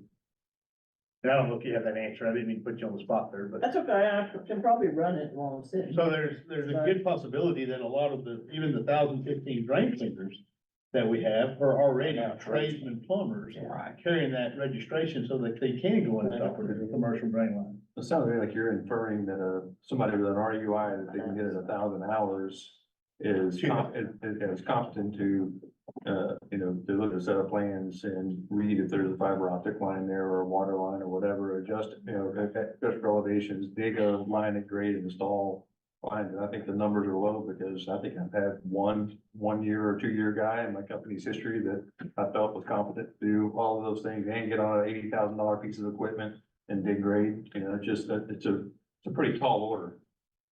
From a plumbing owner standpoint, I've been there and we've all been there.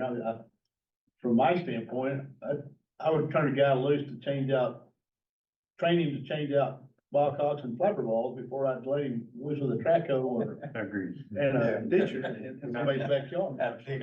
Yeah, I mean, just. Got a 15,000 pair of AT&T line, it cost you about 30 grand. to do it. Exactly. So, the proposal as written, obviously the discussion is, if we feel like we can take that and enhance that, make it better and make it safer.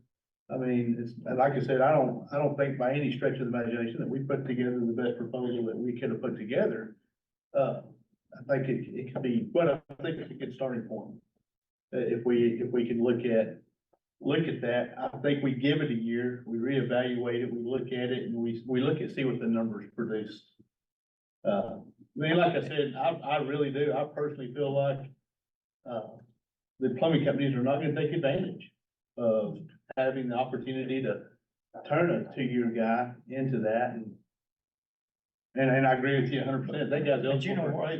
If only a handful, Exactly. if only 20 companies or 50 companies or 100 in Texas, it helps them expand their business, then I think it's worthwhile doing.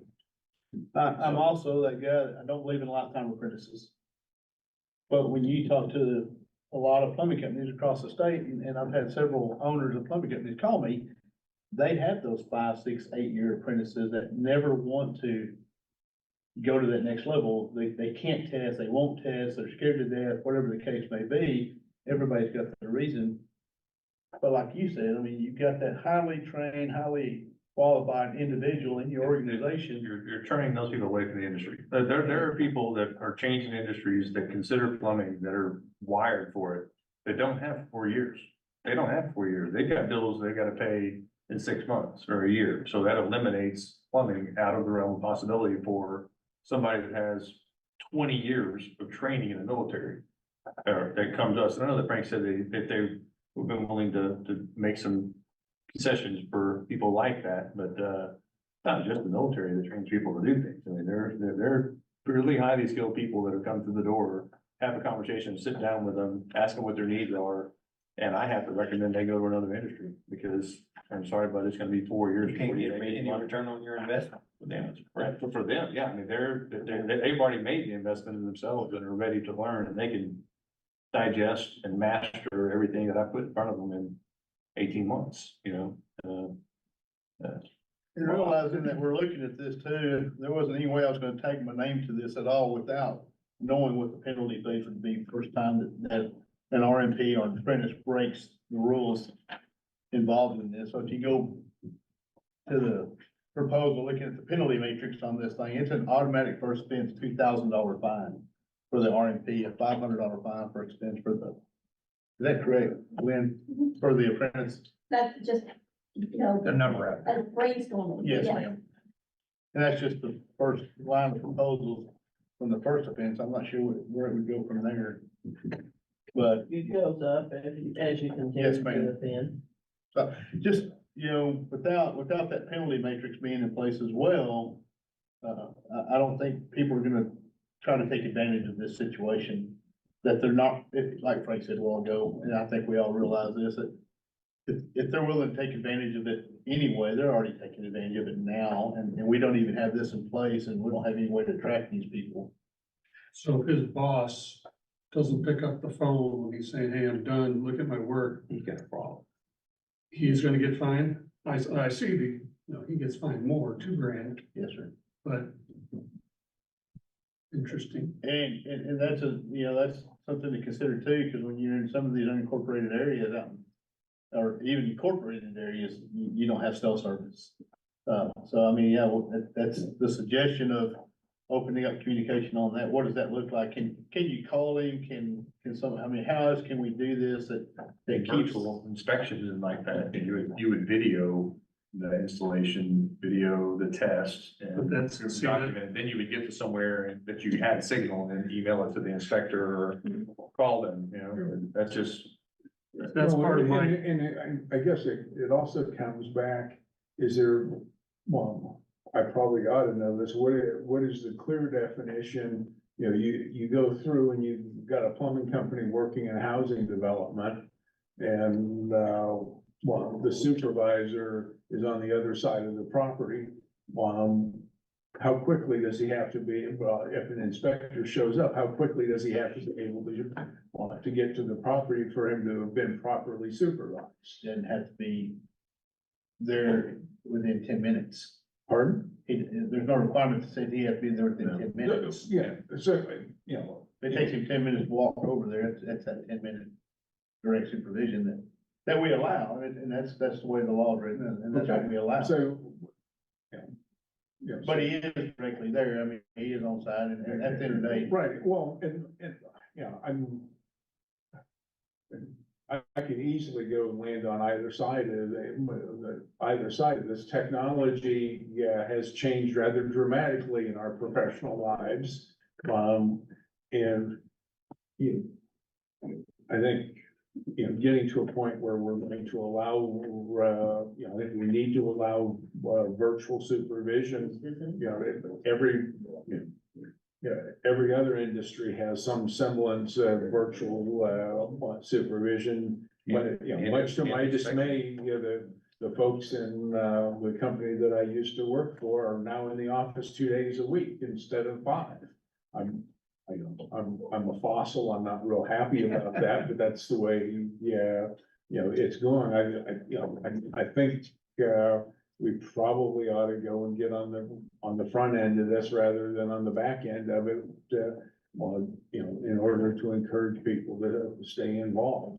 I could easily argue the fact that we're going to go and find people at this level, I'm not sure that we need all of the restrictions that they have to have the 2,000 hours. If the responsible master plumber is happy with a guy being in there, I'm finding a hard time arguing with him. Well, and I don't ever want to go against what is the law. I mean, and the licensing law, period. I mean, we need to protect that at all costs. And I thoroughly think that is first and foremost our responsibility to protect the public.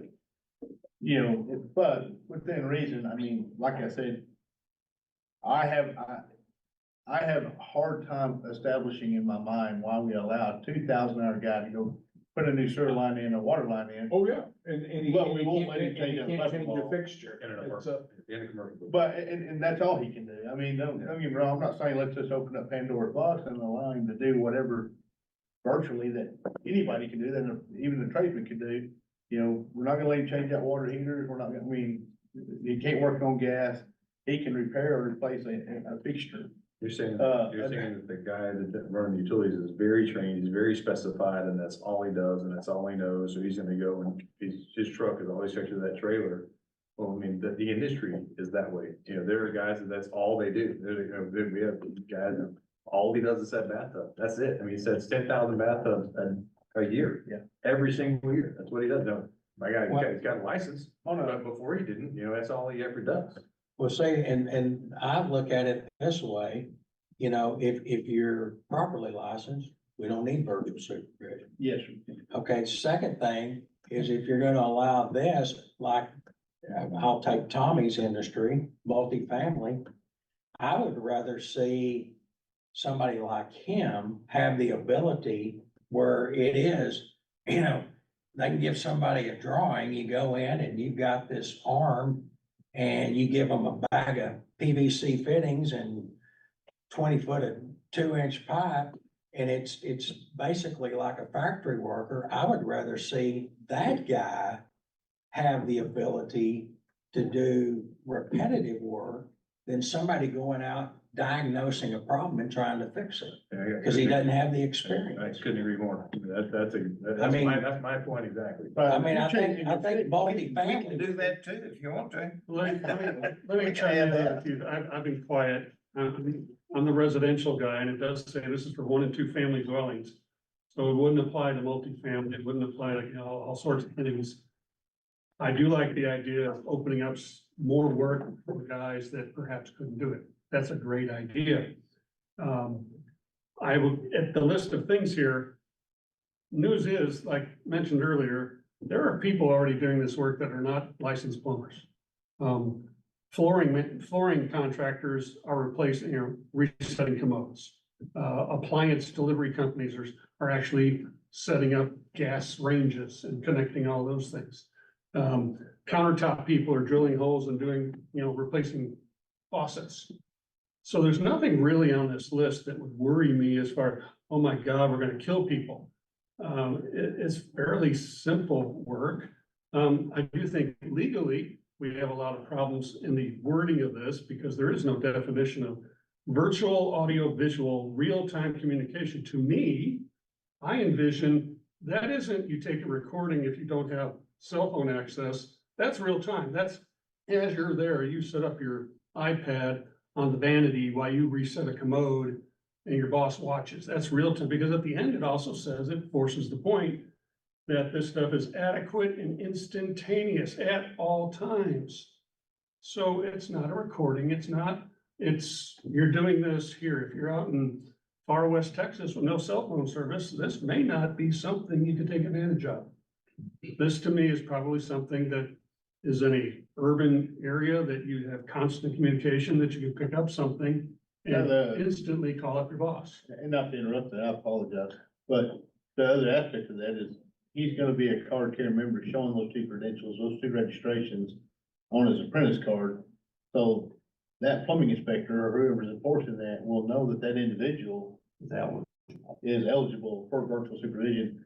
So if he is not able to virtually get a connection.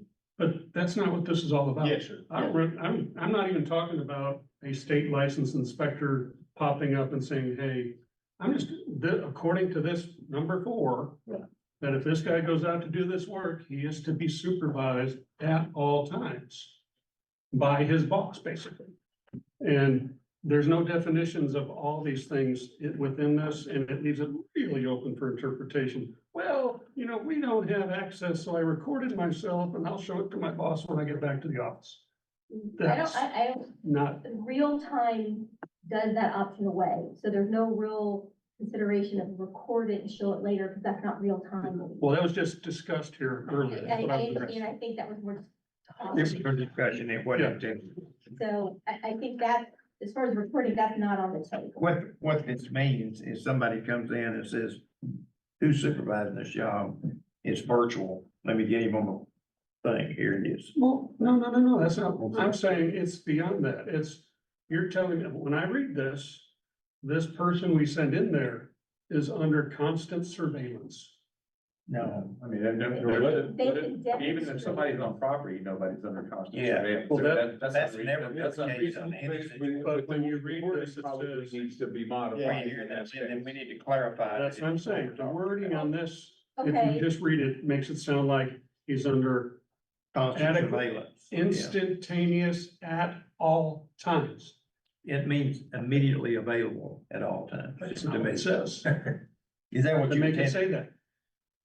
Well, Instantaneous Are you to me reading- is immediately available. and I think you're reading from let me go back a second. Let me look. If you look at the rule itself that's allowing it, it doesn't have instantaneous and, adequate. That's the enforcement rule. And the enforcement rule says that, so if someone walks up and says, demonstrate to me that you are being supervised, that's the enforcement rule. Because we can't have field investigators going, I'm gonna wait here 30 minutes, so maybe you can make your phone connection. I'm gonna wait here an hour. Right. That's We good. can't, boss we to show can't do that. Our It's- field it's in the investigators, to enforcement, be not in the time rule. effective, have to walk up and say, if you are being virtually supervised, if you're using that option, we as the enforcement arm have to be able to cost effectively and efficiently see the demonstration of that. So the enforcement rule has instantaneous and adequate put in there. I've got a question. I've got to go to the restroom, and the last time I had to go to the restroom, you stopped the meeting. Can I give the gavel to Ron, our secretary, You have to be here. even if I designate Ron? You're presiding the meeting. All right. 5 minute. Take a 5-minute break, son. You promised us two.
Everybody's a jokester.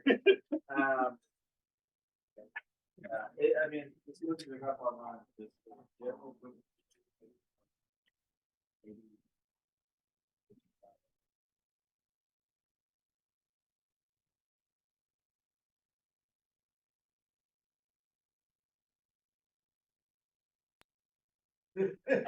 The chair has to recognize you. You know, I kind of think we know where everybody are on this, Lynn. So I think at our next meeting, we will put something together based upon the discussion we had today. Let everybody take another bite out of it. And possibly put it on the agenda to decide whether to advance it forward. So, let's pass on to something else. I have the answer to, Mr. Black's question. Okay. How many tradesmen possess a? 675 of those 3361. How many? 675. Oh, 675. Almost 70%. 1,015 drain cleaners? 70% almost. So, yeah. So. That's interesting. So maybe it will be a stair step. Okay, thank everyone for their discussion. I know we're about to destroy everybody's patience. Darren, if you've not done anything else, I think you did a great job because you advanced something. And Ron's face didn't turn red one time. And when I tried to do it, his face turned red and somebody called me and asked me, is Ron okay? So anyway, good job, Darren. Why you put his name tag on the end of the That's a table? good job. He moved me to the end of the table. Get reappointed and see what happens. We're at the end. Do we have anybody left or we worn everybody out? Is there anybody left to do public comment? That's a good question. Let me see here. Did either of you have anything you wanted to comment on? If anyone would like to public, comment, in the chat, go ahead and send a chat right now.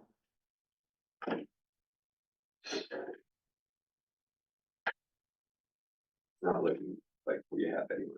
I thought I heard Dawn say that nobody was still on. Yeah. Online. It looks like they're all Yeah. stepped away. Maybe No other one's water in responding. Houston. Could be. Number 18, discussion regarding the date for the next public board meeting. It's May 1st. Sometime in the latter part of June, sometime maybe in July. We'll probably look at another meeting. And again, we'll try to get you some dates out there as quickly as you possibly can, so you can get it on your calendar. Recommendation for future board meeting agenda items, you've already heard one, is gonna be this virtual supervision for these, endorsement holders. I suspect we will have something, Lisa, won't we, on our, formally on our LAR in, say, July, will we? Yeah, in July, but the strategic plan, we'll have it, and send it out for approving before that, because the basics of it are done earlier. The LAR, they won't ask for it till at least July, August. Okay, well, maybe we'll have something for the board to review Yeah, as a draft of our LAR. Did you want to put med gas I'm sorry, for next meeting? med gas, we will put that on. We've got the comments back, and what if any modifications we make to the med gas rule, maybe we'll have something to report there. Anything else, board members, that you wanted to, that we didn't cover today, that you? Well, if there's anything that you would like discussed at the board meeting next time, let Lisa or Lynn know. And we'll sure consider putting it on the agenda for discussion. All right, if nobody else, it's right on time. 2:30. Well, actually, it's 3:00. Meeting adjourned. Thank you, guys. It's 2:30 something. 2:30 somewhere.